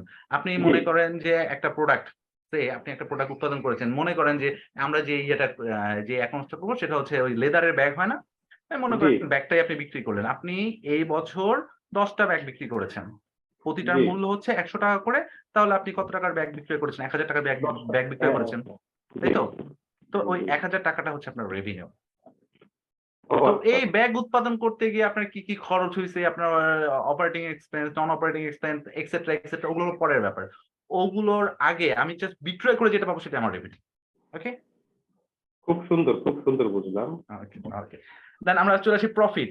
এই যে আমরা দেখেন অনেকে ওই রেভিনিউ প্রফিটের মাঝখানে একটু ঝামেলা লাগাতে হতাম। প্রফিট কি বলতেছে? Profit is the net amount. এই যে এক ভাই প্রফিটের কথা বলছিল, উনি কিন্তু ওই জায়গায় ঠিক বলছে। হ্যাঁ, profit is the net amount left after deduction all cost, after deduction all cost, expense and taxes from the revenue. বুঝতে পেরেছেন? আমার মনে হয় এবার ক্লিয়ার হচ্ছেন আপনারা। জি স্যার। ওকে, বলতেছে দেখেন, রেভিনিউ থেকে আমরা কি করছি? রেভিনিউ থেকে যখন আমাদের সকল এক্সপেন্সেস গুলো আমরা বাদ দিচ্ছি ট্যাক্স সহ, ওকে, সেটা হচ্ছে আমার প্রফিট। ওকে, এখন এই প্রফিটকে কিন্তু আমরা আবার দুইটা ভাবে লিখি, একটা লিখি গ্রস প্রফিট, আরেকটা লিখি কি নেট প্রফিট। একজন ভাই বলেছিল গ্রস প্রফিট, নেট প্রফিট, তাই না? ওকে, জি স্যার। আমরা জি, জি। রেভিনিউ থেকে যখন সিওজিএস বাদ দেই, সিওজিএস টা কে বলতে পারবেন? COGS, cost of goods sold. Right. আমরা যখন রেভিনিউ থেকে সিওজিএস টা বাদ দিই তখন আমাদের বের হবে গ্রস প্রফিট। রেভিনিউ থেকে সিওজিএস টা বাদ দিই তখন আমাদের বের হবে গ্রস প্রফিট। ওকে, এর জি। থেকে আমরা যখন অপারেটিং এক্সপেন্স বাদ দিব, অপারেটিং এক্সপেন্সের মধ্যে কি থাকে? Administrative and expense, selling and distribution expense. Okay, এটা যখন বাদ দিব তখন চলে আসবে আমার নেট প্রফিট। ওকে, নেট প্রফিটের এখানে আমরা দুটো ক্যাটাগরি করতে পারি, একটা হলো নেট প্রফিট বিফোর ট্যাক্স, একটা নেট প্রফিট আফটার ট্যাক্স। ওকে, তারপর আমরা ট্যাক্স ক্যালকুলেশন করে ট্যাক্স। আপনার কথাটা বুঝতে পেরেছি। হ্যাঁ। যদিও বুঝতে পেরেছি, তারপর আরেকটু মানে যেহেতু আপনি একটু ব্যাখ্যা দিয়ে বোঝান তো স্যার, তাই যদি গ্রস প্রফিট এবং নেট প্রফিট, ঠিক আছে, মনে করেন আমি ওই 1000 টাকার ব্যাগ বিক্রি করলাম, ওকে এখানে সিওজি যেটা গ্রস যেই হ্যাঁ, কষ্ট করছো। এটা বাদ দিয়ে কিভাবে এটা গ্রস প্রফিট হলো, কিভাবে নেট প্রফিট হলো, যদি একটু 2 লাইনে একটু ব্যাখ্যা করে বলতেন। আপনাকে এটা আমি ইন ডিটেইলস বলবো, 2 লাইন, আমার বলতে অনেক ভালো লাগে। ওকে ওকে, রেভিনিউ হচ্ছে আমার আয়। হ্যাঁ, এখন এই আয়টা করতে গেলে ওই ব্যাগটা যখন আমি বিক্রয় করব, ওই ব্যাগের পিছনে কিন্তু আমার কিছু খরচ হয়েছে, তাই না? ব্যাগটার যেমন আমি তো ব্যাগ কিনে এনে বিক্রি করি নাই। যদি আমি উৎপাদনকারী প্রতিষ্ঠান হই, হ্যাঁ, আমি যদি উৎপাদনকারী প্রতিষ্ঠান হই, আমি কিনে এনে কিন্তু বিক্রি করি নাই। ওকে, তো আমি এটাকে উৎপাদন করেছি। যখন উৎপাদন করেছি তখন আমি কি করছি? র মেটেরিয়াল পারচেজ করছি, কাঁচামাল কিনে নিয়ে আসছি, কাঁচামাল কিনে নিয়ে সেটাকে প্রসেস করছি। তো এটা প্রসেস করে এটাতে দেখা যায় মেশিনে দিয়ে দিয়ে আমরা ব্যাগ তৈরি করছি। তো এই যে এটাকে প্রসেস করার জন্য ঠিক এই মানে এই ব্যাগটাকে তৈরি করার জন্য, এই ব্যাগটাকে আমরা চামড়া থেকে ব্যাগে রূপান্তরিত করার জন্য আমার যেই খরচটা হয়েছে সেটাই কিন্তু আমরা সিওজিএস বলি, কস্ট অফ গুডস সোল্ড বলি। হ্যাঁ, মানে বিক্রিত পণ্যের ব্যয়, যে পণ্যটা দেখেন কস্ট অফ গুডস সোল্ডটাকে যদি বাংলায় বলি, বিক্রিত কস্ট মানে কি? খরচ, অফ গুডস সোল্ড মানে বিক্রিত পণ্যের খরচ। তো যে পণ্যটা আমি বিক্রয় করেছি সেটাকে উৎপাদন করতে সরাসরি যে খরচগুলো জড়িত সেটাই হচ্ছে কস্ট অফ গুডস সোল্ড। আর রেভিনিউ থেকে এই সরাসরি খরচগুলো যখন আমি বাদ দিব তখন আসবে আমার গ্রস প্রফিট, সরাসরি শুধু উৎপাদনের সাথে জড়িত যে খরচগুলো হবে। ঠিক আছে? দেন এটা তো আমি উৎপাদনের সাথে জড়িত খরচগুলো বাদ দিয়ে মানে এক কথায় রেভিনিউ থেকে কস্ট অফ গুডস সোল্ড বাদ দিলাম। আমাকে কি বের হলো? Gross profit. এখন গ্রস প্রফিট তো বের হলো। এরপর তো এটাকে আমার মার্কেটিং করতে হবে। আমার দোকানে গিয়ে বিক্রি করতে হবে। আমার কোনো একটা অফিস থাকবে, অফিস এটাকে পরিচালনা করবে। তাই না? তো ওই জি, যখন অফিস এন্ড অফিসে অ্যাডমিনিস্ট্রেটিভ এক্সপেন্স থাকবে। রাইট, ওইটাকে অফিস অ্যান্ড অ্যাডমিনিস্ট্রেটিভ এক্সপেন্স বলে। হ্যাঁ? তো অফিস অ্যান্ড অ্যাডমিনিস্ট্রেটিভ এক্সপেন্স গুলো হবে মানে যেমন অফিসে আমি তো শুধু কারখানা দিয়ে আমার ব্যাগ উৎপাদন করে বিক্রি করতে পারবো না। আমার একটা অফিসে থাকতে হবে, তাই না? তো জি, দেখবেন যে এই যে গার্মেন্টস ইন্ডাস্ট্রি গুলোতে যদি আমি এক্সাম্পল হিসেবে ওই যে হামিম গ্রুপের কথা বলি আরকি, হ্যাঁ? হামিম গ্রুপের তো আপনার হামিম গ্রুপের নাম শুনেছেন? হামিম গ্রুপ? জি, জি শুনেছি। ওকে। হামিম গ্রুপের কথা যদি হামিম গ্রুপের কিন্তু মেইন ওদের বিজনেসটা হচ্ছে আরএমজি। আরএমজি কি জানেন আপনারা? রেডিমেড গার্মেন্টস, হ্যাঁ? তো ওদের দেখা গেছে যে আশুলিয়া গার্মেন্টস আছে, টঙ্গীতে গার্মেন্টস আছে, তারপর আপনার মানে বিভিন্ন জায়গায় গার্মেন্টস আছে। তাদের গ্রুপ তো হয় বিভিন্ন সিস্টার কনসার্ন নিয়ে যাদের অনেকগুলো বিজনেস থাকে সবগুলো নিয়ে। তাদের একটা ট্রি এস্টেট আছে, তারপরে চ্যানেল 24 হচ্ছে হামিম গ্রুপের, সমকাল হচ্ছে হামিম গ্রুপের। আপনারা জানেন নাকি এটা? সমকাল চ্যানেল 24 এর হামিম গ্রুপের? মাত্রই জানলাম। আচ্ছা। আমিও হামিম গ্রুপের সাথে সরাসরি জড়িত তো তাই এটা নিয়ে কথা বলছি আরকি। ওকে? হ্যাঁ? তো দেখা গেছে যে ওরা কিন্তু দেখেন যখন একটা রেডি গার্মেন্টস তৈরি করে সেটা কিন্তু গার্মেন্টস এ তৈরি হয়, তাই না? ওই গার্মেন্টসটা অপারেট করার জন্য হেড অফিস থাকে কিন্তু একটা। ওকে? তো দেখা গেছে যে গার্মেন্টস এ একদম সরাসরি গার্মেন্টস বা কারখানায় যে খরচটা হয় সেটাই আমাদের সিওজিএস এর মধ্যে পড়ে। আর ওই গার্মেন্টসটাকে অপারেট করার জন্য এই জায়গায় দেখা যায় যে হেড অফিসে ডিরেক্টররা বসে আছে, অডিটররা বসে আছে, ম্যানেজারিয়াল লেভেলের লোকরা বসে আছে। তারা কিন্তু ওইটাকে এখান থেকে বসে অপারেট করতেছে। প্ল্যানিং যা ইচ্ছে তা করতেছে। এর জন্য আপনার অফিস অ্যান্ড অ্যাডমিনিস্ট্রেটিভ এক্সপেন্স যেটা আছে সেটাকে আমাকে বাদ দিতে হবে রেভিনিউ থেকে। ১ম এ রেভিনিউ আমরা লিখবো। রেভিনিউ থেকে আমরা COGS I mean cost of goods sold বাদ দিব। মানে আমি যদি একদম সোজাসুজি বলি, আপনার ইন ডিটেইলস বলতে গেলে অনেক কিছু বলতে হবে। সোজাসুজি হচ্ছে যে যেহেতু এখানে কারখানাটা কিন্তু গার্মেন্টস। মনে করেন যে আপনার ওই তো ১০০ পিস রেডি গার্মেন্টস প্রতিটা জি। ৳১০০ মূল্যে, হ্যাঁ? বিক্রি করা হইলো। দ্যাট মিনস আমি কত টাকা বিক্রি করেছি আমি যদি এখানে একটু লিখি, হ্যাঁ? জি স্যার। ওকে। এখানে যদি একটু লিখি যে ১০০ পিস রেডি গার্মেন্টস দেখতেছেন সবাই? ৳১০০ মূল্যে যদি বিক্রি করা দেখছি হইলো, তাহলে আমার টোটাল প্রাইস কত আসছে? ১০০ গুণ ১০০ ১০০ তাহলে আমি সেলস করেছি কত? 10,000 ৳১০,০০০ তাই না? 10,000 টাকা। জি। এখন মনে করেন এই ১০০ পিস গার্মেন্টস আমার তৈরি করতে সরাসরি প্রতি পিস গার্মেন্টস আমার ৳৬০ খরচ হয়েছে। জি স্যার। ওকে? তাহলে এটাকে যদি আমি টেনে দেই, মাউসটা কাজ করতেছে না। তাহলে আমার খরচ হয়েছে ৳৬,০০০ ঠিক আছে? 6,000 টাকা। জি। এখন এইখানে দেখেন, আমি একটু আগে কি বলেছি? Gross profit. আচ্ছা গ্রস পি লিখে দিলাম, হ্যাঁ? পি তে প্রফিট। জি স্যার, জি। ওকে। তাহলে আমার গ্রস প্রফিট কত হচ্ছে? 10,000 লেস 6,000 6,000 হ্যাঁ, 6,000 ওকে। এই যে ৳৪,০০০ এটা আমার গ্রস প্রফিট। ওকে? এবার clear? Right sir. Clear. Okay. তারপর এখানে অফিস অ্যান্ড অ্যাডমিনিস্ট্রেটিভ এক্সপেন্স ধরে নেন অফিস অ্যান্ড অ্যাডমিনিস্ট্রেটিভ এক্সপেন্স হয়েছে আমার ৳৩,৫০০ আমি ওটা না লিখলাম না, হ্যাঁ? সরাসরি এখানে চলে গেলাম। জি স্যার, জি দেন স্যার। দেন তারপরে ৳৩,৫০০ যখন আমি লেস করে দিব ৪,০০০ থেকে ৪,০০০ লেস ৳৩,৫০০ 500 এটা হচ্ছে আমার নেট প্রফিট। ওকে? এটা নেট প্রফিট। স্যার, অনেক ধন্যবাদ। আমি আমার যে এটা কিছুটা বুঝেছিলাম আপনার কাছ থেকে একদম হাতে কলমে যে প্র্যাকটিক্যাল সেটা বুঝে নিলাম। আচ্ছা। এই নেট প্রফিটটাকে কিন্তু আবার যখন ট্যাক্সের ইস্যু চলে আসবে বা ট্যাক্সের ইস্যু না আসলেও এই নেট প্রফিটটাকে কিন্তু আমরা বলি নেট প্রফিট বিফোর ট্যাক্স। ও আচ্ছা। এটাকে বলি আমরা নেট প্রফিট বিফোর ট্যাক্স। ঠিক আছে? এটাকে বলি নেট প্রফিট বিফোর ট্যাক্স বা earning before tax. EBIT okay? Earning before tax. আমি ধরে নিলাম এখানে ট্যাক্স আসলো, ধরে নিলাম এটা সব অ্যাজাম্পশন করা, হ্যাঁ? ধরে নিলাম ট্যাক্স আসলো ৳১০৫ ওকে? এরপরে আসবে আমার EAT দ্যাট মিনস হচ্ছে আমার earning after tax. Earning after tax কত? এই যে ৳৩৯৫ হচ্ছে আমার নেট ইনকাম। ঠিক আছে? সকল খরচের পর। ওকে? হ্যালো? জি স্যার। Clear sir. ক্লিয়ার আর কোনো রকম প্রশ্ন আছে কি? No sir. ওকে। তাহলে তো আমরা প্রফিট দেখলাম। তো প্রফিট সম্পর্কে কি বলা হচ্ছে? Profit is the net amount left after deduction all cost expenses and taxes from the revenue. দেখছেন আমরা কিন্তু এখান থেকে সবকিছু ডিডাকশন করে ফেলেছি। ওকে, জি স্যার, তো জি স্যার। ওই প্রফিটটাকে আবার দুইভাবে বলা হচ্ছে। Profit is classified as gross profit, আমরা গ্রস প্রফিট নিয়ে আলোচনা করেছি, অ্যান্ড নেট প্রফিট। দেখেন গ্রস জি প্রফিটটা স্যার। কিভাবে হচ্ছে, যেটা আলোচনা করছি সেটাই লেখা আছে এখানে। Gross profit is sales less cost of goods sold.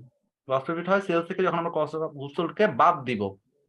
ওকে, জি স্যার, জি sir. whereas net profit means gross profit less all expenses। তো net profit কি হয়? যখন আমরা গ্রস প্রফিট থেকে অল এক্সপেন্সেস বাদ দিব তখন নেট প্রফিট হয়। তারপরে তো এটা ইবিআইটি আসে, earning before interest and tax. এরপর থেকে আমি যদি টি বাদ দিই, ইন্টারেস্ট থাকলে থাকলোই, না থাকলে নাই। যখন আমরা ট্যাক্স বাদ দিই তখন ইএটি আসবে আমাদের, আর্নিং আফটার ট্যাক্স। ওকে, এখন যদি আমি সিম্পল বলতে চাই, in simple words, the difference between selling price of a product and its cost price is known as profit. Okay, it also called net income is the amount of earning and exit expense for the period। এখন net ইনকামটা কি? আমি আমার accounting পিরিয়ডে যা আয় করেছি তা যদি আমার এক্সপেন্সের থেকে বেশি হয় সেটাই আমার নেট ইনকাম। ওকে, বোঝা গেছে? ওই ইনকাম এটাই লেখা আছে। হ্যালো, জি জি স্যার। ওকে। তারপর আমরা আসি ইনকামে, আমরা ইনকাম নিয়ে আলোচনা হয়ে গেছে এই প্রফিট নিয়ে ডিটেলস বলার মাঝখানে। হ্যাঁ, জি তারপরে জি। আমরা আসি যে রেভিনিউ এক্সপেন্ডিচার। কেউ কি রেভিনিউ এক্সপেন্ডিচার সম্পর্কে জানেন কিনা? যদি জানেন আমাকে একটু জানাবেন কাইন্ডলি। এনিওয়ান? কেউ কি না জানলে কাইন্ডলি না বলবেন। হ্যাঁ স্যার, আমি বলছিলাম যে রেভিনিউ হচ্ছে কি আমার একটা পার্টিকুলার পিরিয়ডে যেটা শর্ট টাইম মানে বলে শর্ট টার্ম, তো সেখানে যদি একটা খরচ বারবার যদি হয় আর কি, তো সেটাকে আমি রেভিনিউ এক্সপেন্ডিচার বলতে পারি আর কি। ওকে, যেমন ধরেন আর আমি কেউ? যদি আমার হ্যাঁ, বলেন। স্টেশনারি পারচেজ করে থাকি, আমার হ্যাঁ, হ্যাঁ, একটা পার্টিকুলার পিরিয়ডে কিন্তু অনেকবারই লাগতে পারে, মানে হ্যাঁ, হ্যাঁ, বারবারই যে খরচটা করতে হয় আর কি। আবার যদি কম্পিউটার আমি কিনি একটা কোম্পানির জন্য, কিন্তু বারবার আমার কিনা লাগে না। যদি আমি কম্পিউটার দোকানদার হই সেক্ষেত্রে কিন্তু আমার সেটা আবার এই যে রেভিনিউ এক্সপেন্ডিচার হিসেবে ট্রিট করতে পারবো না। অ্যাবসলিউটলি। আর কেউ কাইন্ডলি? আর কেউ? ওকে, তা আমি সরাসরি যেটা একদম সহজভাবে আমি বলি, ভাই যেটা বলছেন একদম ঠিক বলছেন। সহজভাবে বলি যে সাধারণত আয় করার জন্য যে ব্যয়টা করি আমরা, সেটা হচ্ছে আমার রেভিনিউ এক্সপেন্ডিচার। ঠিক আছে? সরাসরি আয় করার জন্য যে ব্যয়টা করি। একদম সহজভাবে বলেছি। ওকে, এরপর আসি আমরা ক্যাপিটাল এক্সপেন্ডিচার। ক্যাপিটাল এক্সপেন্ডিচার ভাই, যে ভাই রেভিনিউ এক্সপেন্ডিচার বললেন সে একটু বলবেন কাইন্ডলি ক্যাপিটাল এক্সপেন্ডিচার জি, কি? এটা স্যার মোর দেন 1 ইয়ার আমি লং টার্ম যদি চিন্তা করে থাকি, হুম, তো হুম, হুম। সেই জাতীয় খরচগুলোকে আমি ক্যাপিটাল এক্সপেন্ডিচার বলতে পারি। মোর দ্যান 1 কম্পিউটার ইয়ার। পারচেজও আমি বলতে পারি one kind of capital expenditure, বা ফার্নিচার যদি আমি ইয়ে করি আমার রেভিনিউ এক্সপেন্ডিচার আমি বলতে পারি আর কি। যেটা কারণ বারবার তো আমার কেনা লাগতেছে না, এই খরচটা বারবার করতে হচ্ছে না এই পার্টিকুলার পিরিয়ডে। আচ্ছা, না ঠিক বলেছেন। সেই সাথে আমি একটু এড করে দেই। Capital expenditure are the amount spent for intangible and tangible asset. এক কথায় আমরা যে সম্পত্তির পিছনে যে খরচগুলো করে থাকি সেইটা আমাদের ক্যাপিটাল এক্সপেন্ডিচার। ওকে? স্যার আমি একটু জানতে চাই এখানে শিওর। ক্ষেত্রে যদি আমি রিপেয়ার এন্ড মেইনটেনেন্স করি, ধরেন কোন একটা আমি ফিক্সড অ্যাসেট ইয়ে করলাম, পারচেজ করলাম, যদি আমার একটা রিপেয়ারিং কস্ট হয়, অথবা মনে করেন আমার কোন একটা মেশিনারি আমি পারচেজ করলাম, সেটাকে আয়ুষ্কাল বাড়ানোর জন্য বা এটা মানে ইফেক্টিভনেস যদি আমি বাড়াতে চাই, সেখানে আমার কিছু একটা খরচ থাকতে পারে।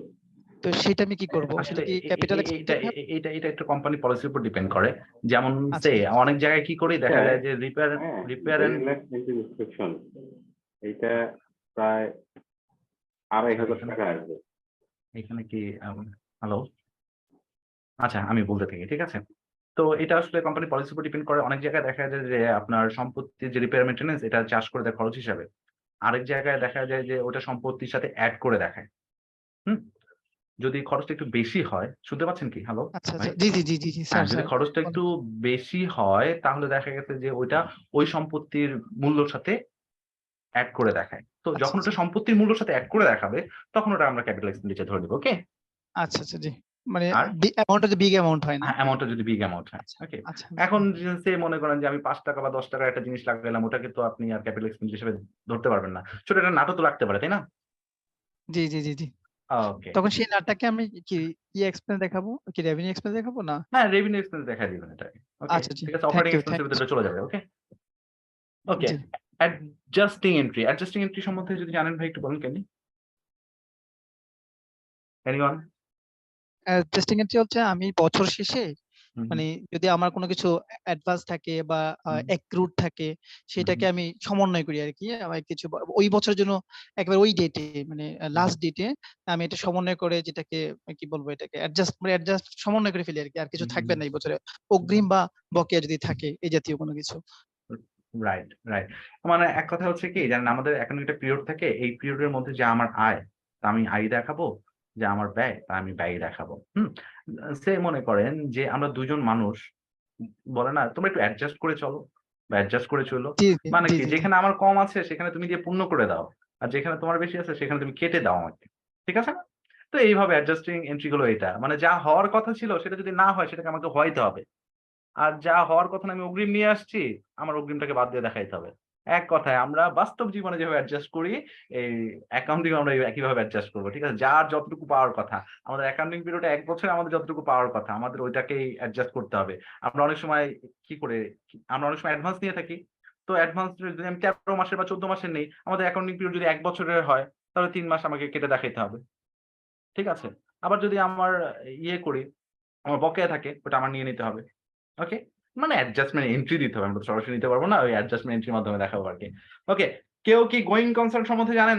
কাইন্ডলি। স্যার বলতে পারবো একটু? হ্যাঁ, এটা সিউর, স্যার সিউর, সিউর। যে আমার ব্যবসাটা মানে একদিনে বা ৬ মাসে শেষ হয়ে যাবে না। এটা ধরেই নিতে হবে একটা অনুমান করা যে আমার ব্যবসাটা চলতেই থাকবে। মানে হ্যাঁ। চলমান অবস্থায় থাকবে।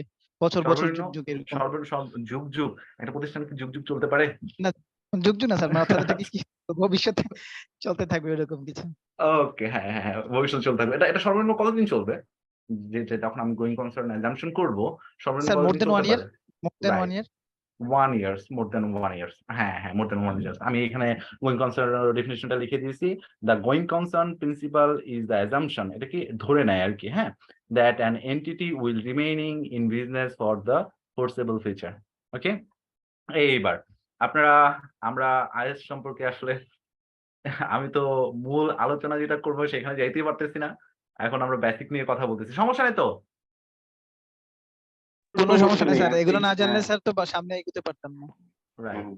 কারো কোনো প্রবলেম নাই তো? প্রবলেম থাকলে বলবেন। কাইন্ডলি কোনো রেসপন্স সমস্যা করবেন। নেই, কোনো না, সমস্যা না নেই। স্যার। সময় নিয়ে খুবই বসেছি। সুন্দর করে বোঝাচ্ছেন। ওকে। ঠিক আছে। এখন আমরা ওই আইএস নিয়ে আলোচনা করব। আপনাদের সাথে মজার একটা ব্যাপার শেয়ার করি, হ্যাঁ? আইএস নিয়ে। জি, জি, সিওর। আমি যখন সিএ ফার্মে ভর্তি হইতে যাই, মানে অ্যাডমিশন নিতে যাব, তো সিএ ফার্মে ইয়ে করতো। ওই আপনার ইন্টারভিউ নিতে অনেকে রিটেন এক্সাম নেয়, অনেকে শুধু ভাইবা নেয়। তো আমি নরমালি মানে অ্যাকাউন্টিং থেকে বিবিএ, এমবিএ কমপ্লিট করেছি। তো আমি যখন বিবিএ কমপ্লিট করি, তখন আমার বড় ভাই আছে, ও সিএ প্রফেশনাল। ও একটা কোম্পানির ম্যানেজার হিসেবে আছে, অ্যাকাউন্টস ম্যানেজার। তো ভাইয়ার বুদ্ধিতে যে ঠিক আছে আমরা ২ ভাই একই প্রফেশনে থাকি। তো আমরা হেল্প করতে পারবো আমরা ২ ভাই, হ্যাঁ? ওকে। তো এখন বলল যে আমি বললাম যে, "তাহলে তোর ফার্মে যাই।" তো বলতেছে, "না, আগে নিজে চেষ্টা কর। আগে নিজেই চেষ্টা কর। নিজে চেষ্টা করে দেখ যে আমি যেখানে আছি তুই এর থেকে ভালোটা যেতে পারিস কিনা।" ওকে। তো আমার ভাইয়া একটা একটা ক্যাটেগরি আছে। বি ক্যাটেগরি ফার্ম থেকে সিএ করছিল। তো বলল, "তুই তো ট্রাই কর। যদি না পারিস দেন তখন তোর একটা সার্কেল হয়ে গেছিল। যদি না পারিস দেন তুই আমাকে বলবি, দেন আমি তোকে যেকোনো একটাতে ভর্তি করে দিব আরকি।" জি। তো ওইখানে হয় কি কেউ যদি আপনাকে ইয়ে করে, ফরওয়ার্ড করে তাহলে আপনি খুব দ্রুত এবং ভালো প্রতিষ্ঠানে চলে যেতে পারেন। ঠিক আছে? তো আমি এরকম কয়েকটা সিএ ফার্মে সিভি ড্রপ করলাম। সিভি ড্রপ করার পর একটা ফার্ম থেকে আমাকে ডাকলো। তো ওটাকে ওইখানে তো খুব এক্সাইটেড ছিলাম যে সিএ অ্যাকাউন্টিং নিয়ে পড়াশোনা করছি। যখনই সিএ সম্পর্কে শুনছি, ডিটেইলস না জানলেও হ্যাঁ, সিএ পড়তে হবে। সিএ পড়লে অনেক ভ্যালু আছে। হ্যান-ত্যান হাবি-জাবি। মানে অনেক কিছু মাথায় ঘুরতো আরকি। ওকে, আমি ফার্মে সিভি ড্রপ করলাম। আমাকে ডাকলো। ডেকে রিটেন পরীক্ষা নিবে না, ভাইবা নিবে আরকি। তো ভাইবায় আমাকে আমার স্যার যে এফসিএ, উনার নাম Habibullah. MD Habibullah FC. Okay? ঠিক আছে, তো বাকিটি একটু দিয়ে দিও। উনি আমাকে যখন ভাইবা বোর্ডে বসাইলো, তখন আমাকে প্রশ্ন করতেছে ডিফারেন্ট টাইপের। প্রশ্ন করতে হঠাৎ করে আমাকে প্রশ্ন করতেছে, আইএএস কি? তো আইএস কি? সরাসরি বলছে আইএস কি? এখন আমি তো হ্যাঁ, আমরা আসলে অনার্স মাস্টার্স এ পড়ে আসছি আইএস, কিন্তু ঐরকম ভাবে কিন্তু মাথায় ঢুকাই নাই। এই যে যেমন সবাই কিন্তু আইএস একটু জানে। কিন্তু এটার এটা ডিটেইলস টা খুব জানে সত্যি না। কথা বলেন। জি, হ্যাঁ, হ্যাঁ, মাথায় কিন্তু ওরকম ভাবে সবকিছু ঢুকাইনি। এটা ভালো লাগলো কথাটা। রাইট। মাথায় ঢুকায় নাই তো আমি বলে বসছি আইএস হচ্ছে একটা জঙ্গি সংগঠন। এটা সাধারণত ওই এটা ইরাকে আফগানিস্তানে এরা যুদ্ধ করতেছে আমেরিকানরা এটার বিরুদ্ধে। তো ওই যে আপনারা ঠিক যেভাবে হাসলেন আমার স্যার ওইভাবে হাসতেছে। মানে খুবই একটা, আমি হাসিটা প্রকাশ করতে পারলাম না, কিন্তু হুম, আরো হুম। বেশি হাসলে ওরা ভালো লাগছে আর কি। তো তখন স্যার আমাকে বলল যে তুমি সিএ ফার্মে এসে জঙ্গি সংগঠনে জঙ্গি ধরবা নাকি ওদের মারবা নাকি ওদের সাথে যুদ্ধ করবা? আমি বললাম কেন স্যার, এটা কি ঠিক হয় নাই? তো বলতেছে আইএস হচ্ছে ইন্টারন্যাশনাল অ্যাকাউন্টিং স্ট্যান্ডার্ড।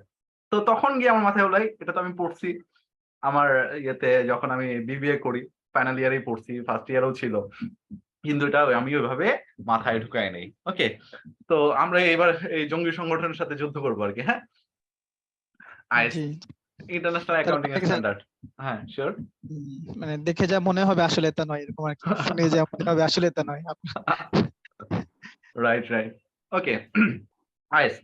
তো আইএস সম্পর্কে মেবি আমি এর আগের দিন কিছু বলেছিলাম তাই না? আইএসডিএস, পরে আইএফআরএস, গ্যাপ, এটা কি আবার বলবো নাকি ডিরেক্ট কয়েকটা আইএস যেটা আমাদের খুব ইয়ে লাগে, কাজে লাগবে, সেটা নিয়ে একটু আলোচনা করে আমরা আমাদের যে মূল কাজে লাগে লক্ষ্য স্যার, ওগুলোই বলেন স্যার, কাজে যা লাগবে। ওকে, জাস্ট প্রাথমিক একটা ধারণা দেই। আইএস এখন পর্যন্ত আইএস আসছে 41টা। হ্যাঁ, 41টা আইএস এর মধ্যে 24টা আইএস এক্সিস্টিং আছে। ঠিক আছে, ইন্টারন্যাশনাল অ্যাকাউন্টিং এ 24টা আইএস এখন এক্সিস্টিং আছে। এর মাঝখানে 1 নাম্বার আইএস হচ্ছে, আমি সব একবার নামগুলো পড়ে যাই। হ্যাঁ, 1 নাম্বার আইএস হচ্ছে presentation of financial statement, is 2 inventory. আমাদের কিন্তু ওই ব্যালেন্স শিট করতে এটা অনেক মানে ফাইন্যান্সিয়াল স্টেটমেন্ট করতে লাগবে, কারণ দেখতেছেনই আপনারা লেখা আছে প্রেজেন্টেশন অফ ফাইন্যান্সিয়াল স্টেটমেন্ট। ওকে, তারপরে ইনভেন্টরি, ওইদিন দেখলাম যে ইনভেন্টরি নিয়ে আমরা একটু আলোচনা করেছিলাম। ইনভেন্টরি নিয়ে ইন ডিটেলস আমিও ওদিন শর্ট করেই বলছিলাম, বাট ইনভেন্টরি নিয়ে আমরা ইন ডিটেলস আলোচনা করবো, ইন ডিটেলস। ওকে, হ্যাঁ, statement of cash flows, IS 7। আজকে এক ভাই বলতেছিল ক্যাশ ফ্লো স্টেটমেন্ট হচ্ছে আইএস 7। জি জি জি। হ্যাঁ, রাইট। তারপর IS 8, accounting policies, changes in accounting estimate and errors. IS 10, even after the reporting period. এই যে আইএস 12 অনেক ইম্পর্টেন্ট, ইনকাম ট্যাক্স। আইএস 12 অনেক ইম্পর্টেন্ট, ইনকাম ট্যাক্স। আমি জাস্ট একটু বলি, আইএস 12 এ ইনকাম ট্যাক্সকে 2 ভাগে ভাগ করছে। একটা হচ্ছে কারেন্ট ট্যাক্স, একটা ডিফার্ড ট্যাক্স। ওকে, পরবর্তীতে ট্যাক্সের ব্যাপারগুলো দাদা আপনাদের সাথে ডিটেইলস আলোচনা করবে। আমি জাস্ট এটুকুই বলে সামনে আগে গেলাম। তারপর স্যার হচ্ছে একটু 10-10টা বলবেন? 10 এটা কথাটা বুঝি নাই। Even after the even reporting after the period. Reporting period. তো রিপোর্টিং পিরিয়ডের পর অনেক কিছু হয় আর কি। হ্যাঁ, তো আমাদের যে রিপোর্টিং পিরিয়ড আছে এইটা নিয়ে এখানে ইন ডিটেইলস বলা আছে। ওকে, আচ্ছা আমি ডিটেইলসটা বললাম না কিন্তু, কজ হচ্ছে এইটা জি জি জি। আহামরি আমাদের কোনো কাজে লাগবে না। হ্যাঁ, আচ্ছা আচ্ছা জি। ওকে, ইনকাম ট্যাক্স মানে আইএস কিন্তু সবগুলোই কাজের। কিন্তু আমরা আসলে যে এইখানে আছি, আমরা যে দায়িত্বগুলো পালন করি, সেইখানে আমাদের এটা খুব একটা বেশি কাজে লাগবে না। ওকে, ইনকাম ট্যাক্স, ওই যে ইনকাম ট্যাক্স সম্বন্ধে বললাম। প্রপার্টি প্ল্যান ইকুইপমেন্ট, এটা কিন্তু অনেক লাগবে। তো এইটা নিয়েও একটা মজার ঘটনা আছে। বলবো কি? এটা জি জি। আপনাদের মনে থাকবে হয়তো। বলেন। এই যে আইএস আমি বললাম যে আইএস টোটাল ছিল 41টা। এর মাঝখানে এখন এক্সিস্টিং আছে 24টা। তো আমি এরকম আরেকটা ইন্টারভিউ দিতে গেছি জবের জন্য, যখন আমার সিসি শেষ হলো জবের জন্য। তো তখন আমি আইএস টেস্ট পড়ে আছি। তো এর পরীক্ষার আগের দিন আমি কি করছি, অনলাইনে সার্চ দিছি যে আইএস কয়টা আছে। তো আইএস ওইখানে ডিরেক্ট আপনার 41টা আইএস চলে আসছে। তো ওই 41টা আইএস এর মধ্যে আমি দেখলাম যে 4 নাম্বার আইএস এ আছে ডেপ্রিসিয়েশন। ওকে, তো আমি যে জবের জন্য পরীক্ষা দিতে গেছি, এর আগে রিটেন পরীক্ষা দিছি। রিটেন পরীক্ষা টিকার পর আমাকে ভাইবার জন্য ডাকা হয়েছে। তো ওই ভাইভাতেই আমাকে প্রশ্ন করছিল যে আপনার ডেপ্রিসিয়েশন এর আইএস কত? তো আমি তো এর আগের দিন অনলাইন সার্চ দিয়ে একটু আইএসটা চোখ বুলাইয়া গেছি। তো আমি বললাম যে স্যার ডেপ্রিসিয়েশন আইএস তো 4 নাম্বার আইএস এর ডেপ্রিসিয়েশন কথা বলা হয়েছে। তো বলতেছে 4 নাম্বার আইএস ডেপ্রিসিয়েশন সম্বন্ধে কথা হয়েছে। প্রপার্টি প্ল্যান ইকুইপমেন্টের আইএস কত? তো বললাম 16। তো বলতেছে প্রপার্টি প্ল্যান ইকুইপমেন্টে যদি 16 হয় তো 4 নাম্বার আইএস ডেপ্রিসিয়েশন নিয়ে কিভাবে কথা বলে? ওই তখন গিয়ে আমি তো আমার জিভায় কামড় দিছি যে আসলেই তো। তো পরবর্তীতে আমি মানে একটু কনফিউজ ছিলাম যে উনি ছিল মেবি ওই কোম্পানির এটা ডেকো গ্রুপ ছিল। হ্যাঁ, ডেকো গ্রুপের অ্যাকাউন্টিং মানে হেড অফ অ্যাকাউন্টস ছিল মনে হয়। ঠিক আছে? তো উনি যেহেতু বলছে তার মানে ওনার কথায় লজিক আছে, কিন্তু আমি তো পড়ে আসলাম। আমি তো আমার নিজেকে ইয়ে করতে পারতেছি না।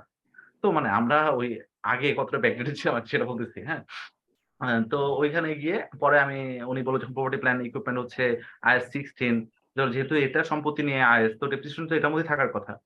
কিন্তু আমি তো ওনার কথায় মানে স্ট্রংলি জিও বলতে পারতেছি না, নাও বলতে পারতেছি না, কারণ উনি ওনার জায়গা থেকে বলতে উনি এত বড় একটা প্রতিষ্ঠানের এত বড় একটা পর্যায়ে বসে আছে, আর আমি তো লার্নার, শিখতেছি। তো পরবর্তী বাসায় এসে চেক করে দেখি যে ঠিক আছে আইএস 41টা আছে, তো ডেপ্রিসিয়েশন আইএসও 4, কিন্তু এটা আর এখন আইএস অ্যাডপ্ট করে না। ঠিক আছে, ওই ডেপ্রিসিয়েশন আইএসটা এখন এই আইএস 16 চলে আসে প্রপার্টি প্ল্যান ইকুইপমেন্ট। ওকে, ও আচ্ছা। ঠিক আছে। এখন দেখা গেছে যে এই আইএস গুলো, স্ট্যান্ডার্ড গুলো কন্টিনিউ চেঞ্জ হইতে থাকে। আমাদের অ্যাকাউন্টিংটাকে পারফেক্ট করার জন্য, পারফেক্টলি সব হিসাব নিকাশ করার জন্য এটা যে আইএস চেঞ্জ হয়ে থাকে। যেমন আমরা কিন্তু দেখবেন এই ভুলগুলো খুব বেশি করি, সেটা হচ্ছে আমরা কিন্তু ফিক্সড অ্যাসেট বলি, তাই না? জি জি। ফিক্সড অ্যাসেট কি আপনার কি এখনো ফিক্সড অ্যাসেট বলেন? না, এখন বলতে হবে প্রপার্টি প্ল্যান্ট ইকুইপমেন্ট। হ্যাঁ, PP এছাড়া এই প্রপার্টি প্ল্যান ইকুইপমেন্ট টোটাল, আমরা কিন্তু এরকম বলি টোটাল ফিক্সড অ্যাসেট, ওই ফিক্সড অ্যাসেটের মধ্যে কিন্তু প্রপার্টি প্ল্যান ইকুইপমেন্ট থাকে। এছাড়া এই ফিক্সড অ্যাসেটের একটা নাম আছে। তো এখনো অডিট রিপোর্টে ফিক্সড অ্যাসেটই লেখা থাকে স্যার। আচ্ছা, অডিট রিপোর্টে ফিক্সড অ্যাসেট লেখা থাকে, কিন্তু আইএস কিন্তু এই ফিক্সড অ্যাসেট থেকে এখন নন কারেন্ট অ্যাসেট এটাকে বেশি প্রায়োরিটি দেয়। ঠিক আছে, non current asset. Non current asset. জি দেখবেন যে আমার যে ইয়েটা দিচ্ছি আপনাকে, অডিট রিপোর্টে দিয়েছি, সেখানে কিন্তু ওইখানে নন কারেন্ট অ্যাসেট লেখা আছে। হ্যাঁ, জি ফিক্সড। জি স্যার, নন কারেন্ট অ্যাসেট। জি হ্যাঁ, বাস্তবতা দেখেন, অ্যাকাউন্টসটা সম্পূর্ণ বাস্তবের সাথে নির্ভর করে। ঠিক আছে, বাস্তবের সাথে এটা সম্পৃক্ত। তো ফিক্সড বলতে কি বোঝায়? আসলে পৃথিবীতে কোনো কিছুই ফিক্সড না। ঠিক, কোনো কিছু হ্যাঁ, ফিক্সড না, রাইট। আমরা মানুষই ফিক্সড না, আমার অ্যাসেট কিভাবে ফিক্সড হয়? ঠিক আছে, ইভেন আমরা যে লিজে সম্পত্তিগুলো নিয়ে, এটা 100 বছরের জন্য আমাদের কাছে, আমরা যদি ল্যান্ড ট্যান্ড নিয়ে থাকি, তাই না? তো এটা তো ফিক্সড অ্যাসেট না, এটা আমাদের সেই কারণ non non current current asset, asset. যেটা আমরা দীর্ঘমেয়াদী সম্পত্তি বলতে পারি। দীর্ঘমেয়াদী, যেটা কারেন্ট না, চলতি না, দীর্ঘমেয়াদী সম্পত্তি। ঠিক আছে, তো আইএস কিন্তু এইভাবে চিন্তা করে, ইন্টারন্যাশনাল অ্যাকাউন্টিং স্ট্যান্ডার্ড কিন্তু এইভাবে চিন্তা করে যে কতটা পারফেকশন আনা যায় এখানে। ঠিক আছে, তো এখন কিন্তু প্র্যাকটিসে আসলে কি বাংলাদেশে ফিক্সড অ্যাসেট প্র্যাকটিস করতে করতে এমন হয়ে গেছে, এখন অনেক জায়গায় ফিক্সড অ্যাসেট লেখে, বাট প্র্যাকটিস গুড হয় তখন, যেটা যখন আমরা একদম আপডেট থাকবো। ঠিক আছে, আমরা আপডেট, এখন এটাকে নন কারেন্ট অ্যাসেট বলে। ওকে, হ্যাঁ, নন কারেন্ট অ্যাসেট। ওকে, আর আপনার আগে যেটা আমরা কারেন্ট অ্যাসেট বলতাম, সেটাকে কারেন্ট অ্যাসেটই বলি আমরা, চলতি সম্পত্তি, এটা মানা যায়। ঠিক আছে, চলতি সম্পত্তি। তারপরে আমার আইএস 20 তে আছে accounting for the sir government grant. 19টা স্কিপ হয়েছিল, এমপ্লয়ি আচ্ছা, employees benefits. Benefit, right, employees benefit. একটা কোম্পানি থেকে এমপ্লয়িরা কেমন বেনিফিট পাবে, এটা নিয়ে এখানে ডিটেইলস বলতেছে। আমরা সাধারণত ওই দিকটা ইয়ে করি না এটা কি সাধারণত। এইচআর রিলেটেড বা মানে লেবার ল টাইপের কোনো কিছু নাকি? না এইচআর রিলেটেড বলতে কি, এইখানে যা আছে সব অ্যাকাউন্টস রিলেটেড, কিন্তু আমরা আচ্ছা যেটা আচ্ছা বেশি আচ্ছা। কাজ করি, হ্যাঁ, কাজ করি যেগুলো বেশি, সেগুলো নিয়ে একটু কথাবার্তা বলতেছি। এছাড়া আসলে আপনার আইএসটা হচ্ছে এমন, আমি যদি আইএস সম্পর্কে বলতে চাই, হ্যাঁ, আমার প্রতিটা আইএস এ একটা করে ক্লাস লাগবে, মিনিমাম 1.5 ঘন্টা আমাকে বলতে হবে, যদি আপনাকে আইএস সম্বন্ধে জি জি ডিটেলসটা বলতে হয়। ঠিক আছে, জি। তো যদি আপনাদের সাথে আবার কখনো কোনো কোর্সে দেখা হয় বা এমনি দেখা হয়, তখন যদি সময় হয় বা সুযোগ হয়, আমি অবশ্যই এই ডিটেলস নিয়ে আপনাদের সাথে আলোচনা করবো। ওকে, আমি জাস্ট জি স্যার। নামগুলো পড়ে যাচ্ছি। তারপর হচ্ছে effect of changes in foreign exchange rate, business competition, এটা তেমন না। ব্রোয়িং কস্ট, এটাও তেমন দরকার নাই। Related party disclosure, accounting and reporting, এটাও দরকার নাই। Separate financial statement, separate financial statement, এটা কিন্তু একটা ব্যাপার আছে যে আমি যদি বলি, একটা হচ্ছে কনসোলিডেটেড ব্যালেন্স শিট, দেখেন তো আপনারা কনসোলিডেটেড ব্যালেন্স শিট কেউ দেখেছেন? আচ্ছা, ওটা তাহলে একটু অ্যাডভান্স লেভেল আলোচনাটা আমরা পরে করব না। ঠিক আছে? ইনভেস্টমেন্ট দেখিনি, আমরা ইন, অঙ্ক করেছিলাম। আচ্ছা, আপনারা মেবি তাহলে ফাইনাল ইয়ারে কনসোলিডেটেড ব্যালেন্স শিট নিয়ে অঙ্ক করেছেন, তাই তো? হ্যাঁ। ওকে, তারপরে হচ্ছে এখানে কি আছে, investment in associate and joint venture, financial instrument presentation, তারপর আর্নিং পার শেয়ার আছে 33 তে, আর্নিং পার শেয়ার 33 তে, ইন্টারিম ফাইন্যান্সিয়াল রিপোর্টিং আছে, ইম্পায়ারমেন্ট অফ অ্যাসেট, এটাও কিন্তু অনেক ইম্পর্টেন্ট একটা আইস। ঠিক আছে, ইম্পায়ারমেন্ট অফ অ্যাসেট, তারপর হচ্ছে 37 provision contingent liabilities and contingent asset, 38 intangible asset, 40 investment property, 41 agriculture. এটা বেশি লাগে না, আমি এখানে ইয়েলো মার্ক করে দিচ্ছি। আপনারা যদি পারেন তাহলে এই বাসায় এইগুলো একটু প্র্যাকটিস করবেন। ঠিক আছে, আমি এই শীটটা আপনাদের দিয়ে দিব। ওকে, আপনাদের লাগবে নাকি এই শীটটা? সেটাই লাগবে স্যার, সবই দিয়ে দিবেন প্লিজ। আচ্ছা। আমি যেগুলো খুব বেশি কাজে লাগে এগুলো আমি ইয়েলো করে রাখছি। ঠিক আছে, যেগুলো আমাদের বেশি কাজে লাগে সেগুলো আমি ইয়েলো করে দিচ্ছি, আপনারা এগুলো একটু পড়ে নিন। ঠিক আছে, আমি শেয়ারটা একটু পড়ে নেবেন। এটা ইন্টারিম ইম্পায়ারমেন্ট অফ অ্যাসেট খুবই ইম্পর্টেন্ট। ঠিক আছে, প্রভিশন এন্ড কন্টিনজেন্ট লায়াবিলিটি, এটাও খুবই ইম্পর্টেন্ট। হ্যাঁ, ইনটেনজিবল অ্যাসেট সম্বন্ধে আপনারা জানেন? ওকে, স্যার আমি জানি না স্যার। আচ্ছা তাহলে ওই যে জানাই দেবো না, হ্যাঁ এটা অস্পর্শনীয় সম্পত্তি, ঠিক আছে? এইটুকু শুধু বললাম, অস্পর্শনীয় সম্পত্তি। ওকে, ইনটেনজিবল, ইনটেনজিবলের বাংলা কি? শুধু ইনটেনজিবল? স্যার এটা কি ওই সফটওয়্যার হতে পারে? মানে হ্যাঁ সফটওয়্যার হইতে পারে, সফটওয়্যার বা না, সফটওয়্যার গুডউইল? না, গুডউইল, রাইট, গুডউইল হইতে পারে, গুডউইল হইতে পারে না, গুডউইল ইনটেনজিবল অ্যাসেট। ওকে, আর আইএফআরএস সম্পর্কে আমি খুব একটা না বলি, আইএফআরএস দুই একটা নিয়ে একটু আলোচনা করি। আইএফআরএস যে লিজেস, এটা একটু ইম্পর্টেন্ট। আর হচ্ছে রেভিনিউ, কই কই 18 কোথায়? যাই হোক 18 টা মেবি আমি এখানে এড করি নাই। এখানে আরেকটা আইএফআরএস আসবে 18, হ্যাঁ, যেটা স্যার রেভিনিউ নিয়ে কথা আইএস বলছে। আইএফআরএস এর পার্থক্যটা কি? আমার আইএস কি আবার আইএফআরএস আবার মানে কোনটাকে আমি ইয়ে করব? এখানে আপনাকে আমি একটা কথা বলি, সেটা হচ্ছে আমি প্রথম দিন আলোচনা করেছিলাম এরকম যে অ্যাকাউন্টিং তো অনেকদিন আগে থেকে বা হিসাব সংরক্ষণ কিন্তু অনেকদিন আগে থেকে হয়, বিজনেস গুলো অনেকদিন আগে থেকে হচ্ছে, তাই না? জি। তো তখন এইরকম কোনো ইন্টারন্যাশনাল স্ট্যান্ডার্ড ছিল না। না থাকার কারণে আমরা কিন্তু গ্যাপ পড়েছি। গ্যাপের সাথে সবাই পরিচিত না? Generally accepted accounting principal. তো এটা হয়তো কি অঞ্চল ভেদে তারা কিছু স্ট্যান্ডার্ড তৈরি করত। যেন সবার মধ্যে এটা গ্রহণযোগ্য হয়। এরকম একটা স্ট্যান্ডার্ড তৈরি করে তারা বিজনেসটা অপারেট করত। ওকে? তো যখন দেখা যাচ্ছে তখন কিন্তু একটা অঞ্চলে বিজনেস হতো। বাহিরে বহির্বিশ্বে এখন যেমন ভিলেজ মার্কেট বলে এটাকে, গ্লোবালটাকে কিন্তু একটা মার্কেট বলে, তাই না? সব দেশে সবার সাথে বিজনেস করতেছে। কেউ মাল্টিন্যাশনাল কোম্পানি, কারো এইটার সাথে এই দেশের সাথে ওই দেশে বিজনেস করতেছে। তখন গিয়ে তারা ইয়ে করলো যে মনে করেন যে আমেরিকায় তারা এক ধরনের হিসাব রাখতো আগে যখন গ্যাপ ছিল। ব্রিটেনরা আবার একরকম হিসাব রাখতো। যখন বা রাশিয়ানরা একরকম হিসাব রাখতো। তো আমেরিকানরা যখন ব্রিটেনে কোম্পানি স্থাপন করলো, তখন তাদের হিসাব যখন ২ রকম হয়ে যাচ্ছে, এটা কিন্তু একটা ঝামেলা করতো, তাই না? তো ওইটার থেকেই আসলে ইন্টারন্যাশনাল অ্যাকাউন্টিং স্ট্যান্ডার্ড তৈরি হয় যে ইন্টারন্যাশনালি সবাই একটা স্ট্যান্ডার্ড ফলো করবে। আচ্ছা, আচ্ছা। ওকে? এরপরে গিয়ে এটাকে এই ইন্টারন্যাশনাল অ্যাকাউন্টিং স্ট্যান্ডার্ড ৪১ টা চলে আসে। এরপর আমার আইএফআরএস চলে আসে। হ্যাঁ? ওই ইন্টারন্যাশনাল অ্যাকাউন্টিং স্ট্যান্ডার্ড মানে যে ৪১ টা ছিল এর থেকে আইএফআরএস অ্যাডপ্ট করে আপনার ১৭ টা। ঠিক আছে? মানে আইএফআরএস বলে যে এটা এখন আমাদের রুল। ঠিক আছে? তো এটা এক কথায় আপনি এই ৪১ টাকেও আইএফআরএস বলতে পারেন। কিন্তু আমরা যেহেতু এই প্র্যাকটিসেই আছি, আইএস বলতেছি আপনার এই ২৪ টাকে। ওকে? আর বাদবাকি ১৭ টাকে আমরা আইএফআরএস বলতেছি। আপনার যখন দেখবেন অডিট রিপোর্ট হবে, তখন এই আইএসও আচ্ছা, বলা আচ্ছা, আছে। আচ্ছা। তারপরে আইএস বলা আছে, আইএফআরএস বলা আছে, গ্যাপের কথা বলা থাকবে। তারপরে কোম্পানি অ্যাক্ট এর কথা বলা থাকবে।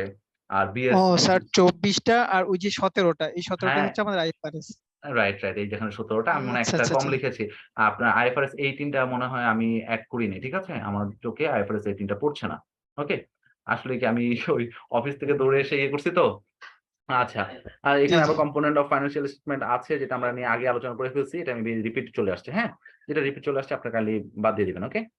তারপর লেজার এটা খুব ইম্পোর্টেন্ট একটা জিনিস। হ্যাঁ? লেজার থেকে আমরা ট্রায়াল ব্যালান্স করব। একটু আলোচনা করেছিলাম, তাই না? লেজার সম্পর্কে ইন ডিটেইলস কথা বলছে রাজন দাদা। লেজার থেকে আমরা ট্রায়াল ব্যালান্স করব। দেন আমরা ট্রায়াল ব্যালান্স থেকে কি করব? আমরা যখন এমনি পড়াশোনা করতে যাই তখন কিন্তু লেজার থেকে ট্রায়াল ব্যালান্স হয়। ট্রায়াল ব্যালান্স থেকে আমরা ফাইন্যান্সিয়াল স্টেটমেন্টটা করি আরকি, তাই না? আচ্ছা, অডিট রিপোর্ট সম্বন্ধে ১ম এই বলা হয়েছে। আপনারা একটু পড়ে নিন এখানে, হ্যাঁ? অডিট রিপোর্টে আমি জাস্ট একটা জিনিস বলি। অডিটররা যখন অডিট রিপোর্ট দেয়, অডিট রিপোর্ট বলে, অডিটরস রিপোর্টও বলে, হ্যাঁ? যে যেভাবে দেখে ইয়ে পায়।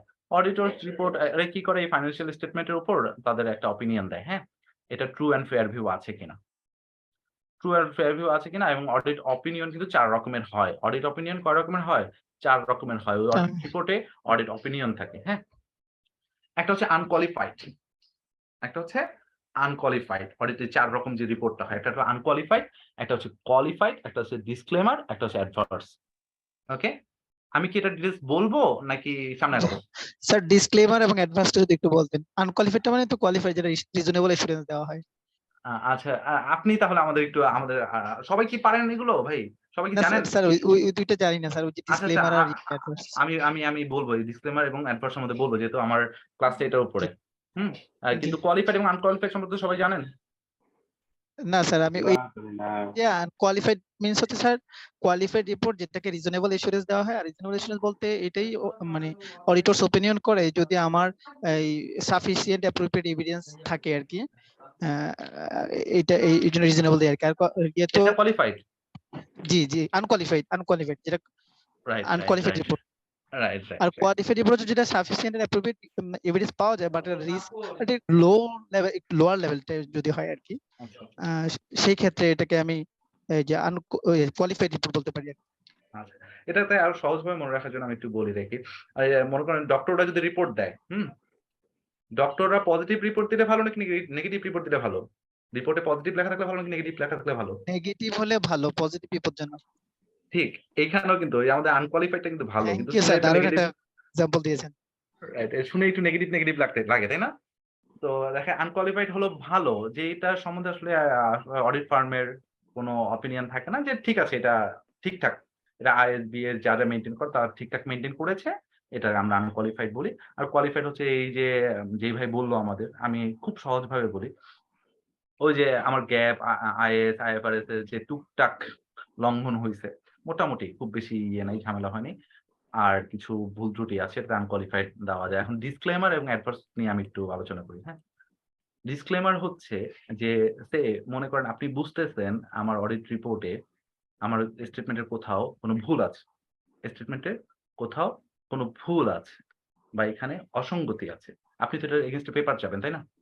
আপনার যেখানেই প্রবলেম মনে করবেন, শুনতেছেন সবাই? হ্যালো? জি, জি। স্যার ওইটা কি সিগনিফিকেন্ট যেটা সিগনিফিকেন্ট অসঙ্গতি ছিল সেটার কথা বলছেন? সিগনিফিক্যান্ট, হ্যাঁ, অসঙ্গতি আছে, সিগনিফিক্যান্ট অসঙ্গতি আছে। ওকে?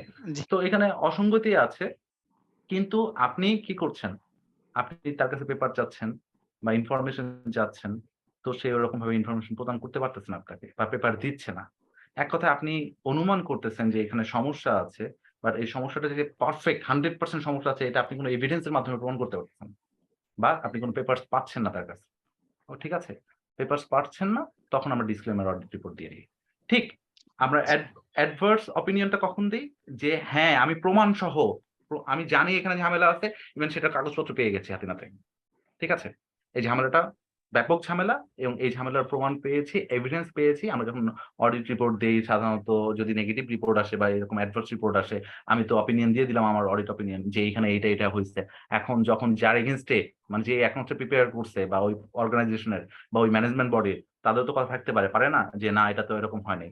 তখন আমরা কি করব? এই পেপারসটা দেখাবো যে দেখেন, আমাদের পেপারস আছে, আপনাদের এখানে অসঙ্গতি আছে।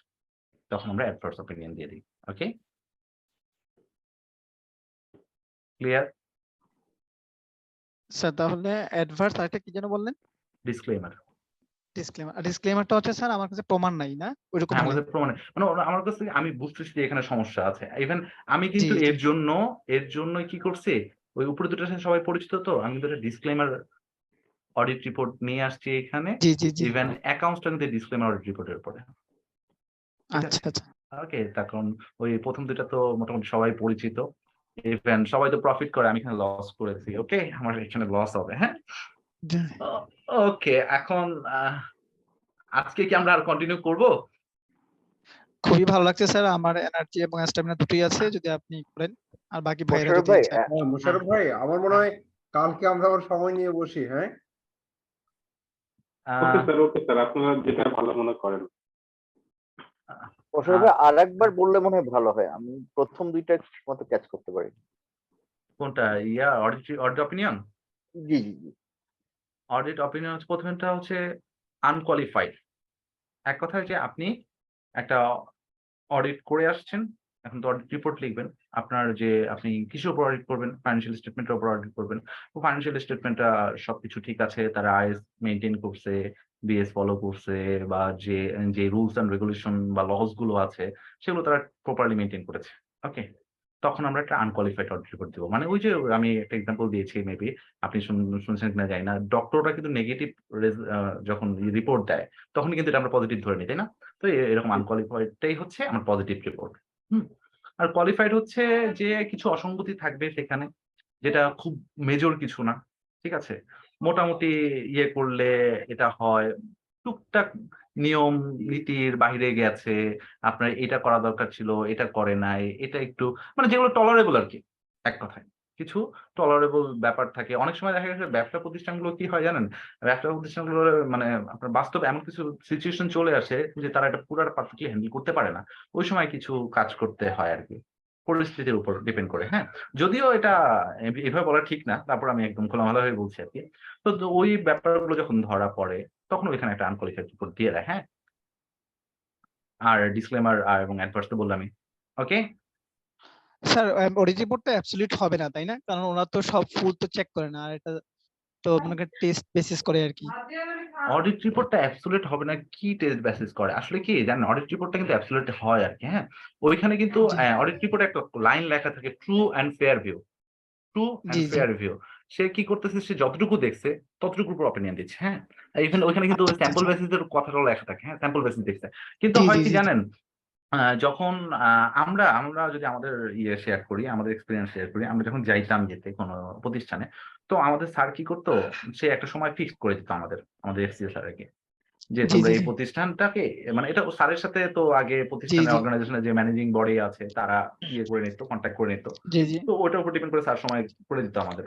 তো তাদের যে রিকোয়ারমেন্ট থাকতো আমরা ওই রিকোয়ারমেন্টে কাজ করতাম। তারা যদি বলে যে হ্যাঁ আমাদেরটা পুঙ্খানুপুঙ্খভাবে দেখে বের করে দিতে হবে, জি জি সেটা আমরা পুঙ্খানুপুঙ্খভাবে দেখতাম। স্যার আমাদের বলে দিত যে তোমরা এটা এইভাবে করো, এইভাবে করো। কিন্তু ইথিক্যালি যদি আমরা যাই তাহলে প্রতিটা জিনিস আসলে ভালো করে দেখা উচিত। কিন্তু আবার আমাদের যে রুলস আছে সেই রুলসে আমাদের যতটুকু সময় দেওয়া হচ্ছে, আপনারা সারা বছর মনে করেন যারা জি আসলে জি অ্যাকাউন্টস প্রফেশনাল জব করে তারা সারা বছর একটা অ্যাকাউন্টস করলো। তো এখানে অডিটররা গিয়ে সারা বছরের অ্যাকাউন্ট দেখতে তো আবার সারা বছর লাগবে, তাই না? ১ বছর তো জি লাগবে। হ্যাঁ তো স্যার ঠিক বলেছেন। আমাদের এখানে স্যার যে ওই যখন অডিটে আসে হ্যাঁ, ওনাদেরকে দেখি যে সবগুলা দেখে না, ওই স্যাম্পল যে বেস ওনারা দেখে, মার্ক রাইট? করে রাখে মেবি। জি জি জি ওরকম আর হ্যাঁ। কি। আসলে ওই কি জন্য আমার ওটা মাথায় হচ্ছে চিন্তা আসলো যে সবগুলো তো দেখতে পারে না, তাহলে তো রিপোর্টটা অ্যাবসলিউট মানে আচ্ছা ধরেন আমার পুঙ্খানুপুঙ্খ তো দিতে পারবে না মনে হয়। না, পুঙ্খানুপুঙ্খ দেখতে হবে, কিন্তু হচ্ছে কি সিএ ফার্মের যে স্টুডেন্টরা থাকে তখন দেখবেন যে একটা সিনিয়র স্টুডেন্ট থাকে সাথে।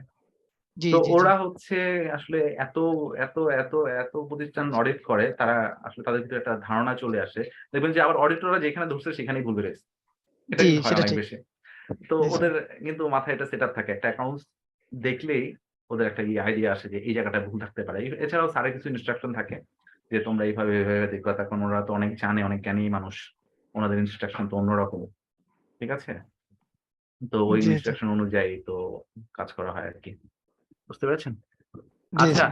আমি ২-৩ মিনিট সবার একটু রেসপন্স দিব। কাইন্ডলি আমার এইখানে যারা আছেন কাইন্ডলি সবাই একবারের জন্য হলেও কথা বলবেন একজন, একজন করে। আমি আসলে কারো সাথে তো আমি তেমন পরিচিত না।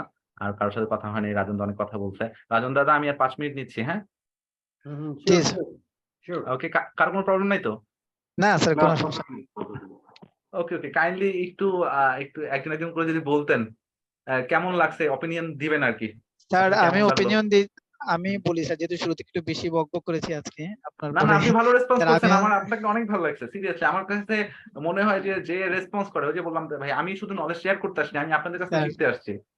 স্যার আমি পারি না পারি ওই একটু কথা বলি আরকি। ওই জন্য আচ্ছা, আচ্ছা। মনে কষ্ট আনবেন না। স্যার আমি হুম, আল হেলাল। আমি মোহাম্মদ আল হেলাল। হুম, হুম। ওকে, স্যার আমি একটা প্রাইভেট কোম্পানিতে আছি, ছোটখাটো পোস্ট আছে। খুব ভালো। আ কেমন লাগলো আপনার ক্লাসটা? একদম সরাসরি বলতেছি। আর স্যার আর আর আমি কিন্তু আলহাম মুখের উপরে গিবটটা অনেক বেশি পছন্দ করি। ওটা গিবট না তো, মুখের উপরে সমালোচনা পছন্দ করি। জি সত্যি স্যার, জি কথা। স্যার, জি, জি। Hmm, thank you sir. আপনাকে অনেক থ্যাংকস। এটা সত্যি কথা বলি personally from the depth of my heart. খুবই চমৎকার আপনার লেকচার আলোচনা। আমি অনেক কিছু জেনেছি। মানে নতুন, নতুন সবকিছু জেনেছি। ওকে, অত্যন্ত চমৎকার হয়েছে। ওকে। Thank you. ভাই নতুন, নতুন যেমন গিবত মানে সমালোচনা শুনতে ভালো লাগে। একদম জি, জি, ফেস টু ফেস কিন্তু প্রশংসা শুনতেও ভালো লাগে। একদম অনেস্টলি বললাম, ওকে? আমি ২ টাকেই ভালোবাসি। এখন যার কাছে যেমন লাগছে সে তেমনই বলবেন কাইন্ডলি। আর আমার কথায় বুঝতে যদি সমস্যা হয়, না, না স্যার সাউন্ড একেবারে ক্লিয়ার। না ওটা তো একটা আছে সাউন্ড ক্লিয়ার। আরেকটা হচ্ছে আমি যা বুঝাইতে চাচ্ছি বা আপনারা যা না আপনি বুঝতে টু দ্যা চাচ্ছেন। পয়েন্টে স্যার আমি যেটা জানতে চাই সেটা একেবারে টু দ্যা যেটা পয়েন্টেই বোঝাতে আপনি জানাচ্ছেন। চাচ্ছেন সেটা বুঝতে পেরেছি কিনা এটার ব্যাপারে আমি বলবো 100% আপনি যেটা বোঝাতে চাচ্ছেন অন্তত আমি যেহেতু বুঝতে পেরেছি সবাই বুঝতে পারবে। এটা আমি নিশ্চয়তা দিতে পারি। খুবই ধন্যবাদ আপনাকে। সুন্দর বুঝিয়েছেন। আচ্ছা, থ্যাংক ইউ। থ্যাংকস আ লট। বুঝতে পারছি অন্য কেউ বলবে না। যাই হোক সমস্যা নেই। আমি দেখেন আমার স্ক্রিনে একটা পেজ ভেসে আসছে। আপনারা কাইন্ডলি একটু এটা যদি একটু দেখেন, হ্যাঁ? তাহলে হয়তো আমার আলোচনা করতে সুবিধা হবে। ইভেন আপনাদেরও কিছু কোয়েশ্চেন এরাইজ হবে, হ্যাঁ? কোয়েশ্চেন এরাইজ হবে সেখান থেকে আমরা আলোচনা করব। ঠিক আছে? আমরা যখন এই এস্টিমেট অফ ফাইন্যান্সিয়াল পজিশন করব তখন আইএসএ একটু নিয়ে আলোচনা করব। যখন আমরা প্রফিট লস করব তখন একটু আলোচনা করব। ইকুইটি এটা কোন আইএস এর সাথে আছে এটা একটু আলোচনা করব। আর পলিসিটা পড়লে হয় কি ওই পুরো অ্যাকাউন্টস কিছুর উপরে বা কোম্পানির কি কেমন কোনটা কতটুকু এটা জানা যাবে। ঠিক আছে? এই যে ফিক্সড অ্যাসেট শিডিউল ওই যে আমরা দেখছিলাম যে ওই ডেপ্রিসিয়েশন এর কথা হচ্ছিল যে ডেপ্রিসিয়েশন যখন মেথড গুলো আলোচনা করা হচ্ছিল তখন ডেপ্রিসিয়েশন এর কথা হচ্ছিল, এখানে ফিক্সড অ্যাসেট শিডিউল এর কথা হইছে। তো এটা ইন ডিটেইলস আমি কথা বলব। আর আরেকজন ভাই উনার নামটা আমি ভুলে গেছি। উনি ওই ইনভেন্টরি নিয়ে একটু প্রবলেমে ছিল আরকি। ওই ইনভেন্টরি স্পেশালি আমি ওনার জন্যই ঠিক করে রাখছি যে এখানে সিওজি এইটা থেকে আমরা ইনভেন্টরিতে যাব। আপনারা কি এভাবে লিংকটা যাইতে পারেন? আপনাদের তো মেবি এক্সেল কপি চলে গেছে, তাই না? দেখেন আমি ব্যালেন্স শিট থেকে সরাসরি নোটে চলে গেলাম। এটা কি যাইতে পারেন? বা পিএল থেকে এই যে দেখেন আমার 15 নাম্বার নোট, এটা একটু দেখাই দিই। 15 নাম্বার নোট এখান থেকে সরাসরি যে নোট থেকে আসছে এই অ্যামাউন্টটা যেখান থেকে আসছে আমি সেখানে চলে যেতে পারি। যাইতে পারেন আপনারা? না না আচ্ছা ওকে, আপনারা দেখেন আমি আপনাকে দেখাই দিচ্ছি। এটা হচ্ছে দেখেন নোট নাম্বার 15, এতে করে আপনাদের দেখতে সুবিধা হবে, ঠিক আছে? নোট নাম্বার 15-তে কি আছে? Cost of goods sold. দেখেন কস্ট অফ গুডস সোল্ড এই 15 নাম্বার যে ব্যালেন্সটা আমি দেখবো এইখানে কিন্তু দেখেন উপরে এই যে আমার কার্সরটা দেখতে পাচ্ছেন, এখানে কিন্তু লেখা আছে নোটস 15 to 24 এই পেজে আছে। তো আমরা ইয়ে করব, আমরা আমাদের কিবোর্ডে কন্ট্রোল থার্ড ব্র্যাকেট দেখেন এটা কিন্তু যেখান থেকে চলে আসছে এই যে দেখেন এই যে আমার ব্যালেন্সটা ধরে ফেলেছে, দেখেছেন 43.7 মিলিয়ন। এই দেখেন আমি আপনাকে জি। আবার যদি দেখি এই যে পিএলএ 15 নম্বর নোটে আমি অল কন্ট্রোল থার্ড ব্র্যাকেট দিব, এটা চলে আসছে, ঠিক আছে? এইভাবে যদি নোটগুলোতে যাই তাহলে আমাদের ওই এটা খুব দ্রুত হবে, ইভেন আমরা এটা বুঝতে খুব স্যার সহজ কার্সর হবে। রেখে কন্ট্রোল থার্ড ব্রেকেট দিব। হ্যাঁ কন্ট্রোল থার্ড ব্র্যাকেট ট্রাই করলে এখন ট্রাই আচ্ছা। করে দেখতে পারেন, ঠিক আছে? দেখুন প্রতিটা জি, জি, নোটে চলে okay. যাবে। ওকে, সবাইকে অনেক ধন্যবাদ, বাট সবাই রেসপন্স করলে আমার আরো বেশি ভালো লাগতো। আর 2-3 জন রেসপন্স আমি একটু বলি, যেহেতু Sure. অডিট নিয়ে আমরা কাজ শেয়ার হচ্ছে হ্যালো, সাউন্ড ক্লিয়ার না ভাই, একটু কি ক্লিয়ার করে বলবেন? নমুনা বা আমি একটা যে অডিটের নমুনা আমি সেটা আপনাদের কাছেও দেখাতে চাচ্ছিলাম, সেটা কখন বা কিভাবে দেখাতে বা আপনারা কখন অনুমতি দিবেন আমাকে যদি বলতেন। রাজন দা বিশেষ করে দৃষ্টি আকর্ষণ করছি, যদি আমাকে বলতেন আমি শেয়ার করে একটু আপনাদের কাছ থেকে আরো ভুল ত্রুটি এগুলো একটু আচ্ছা, আপনি যদি জানতাম কোনো আর কি। কিছু যদি শেয়ার অনুমতি করতে দিতেন চান বা আলোচনা যেদিন দেবেন করতে চান, সেদিন। আমাদেরকে একটু আগে দিয়ে রাখবেন, হ্যাঁ কোন বিষয়টা, তাহলে আমাদের জন্য সহজ হবে।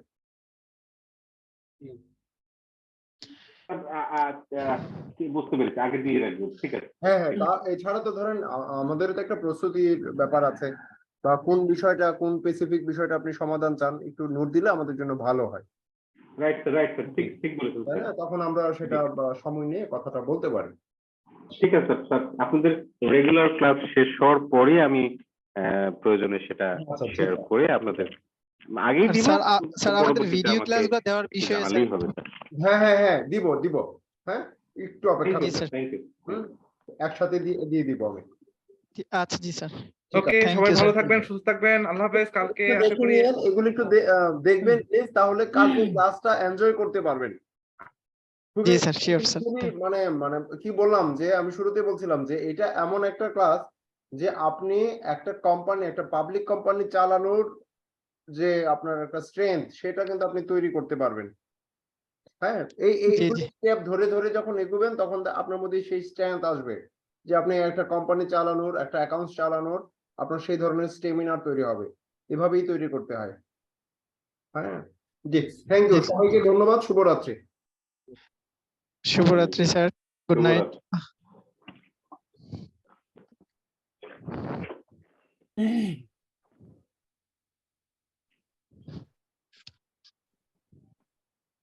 দাদা আপনি কাইন্ডলি হ্যাঁ হ্যাঁ, জি জি। ঠিক আছে।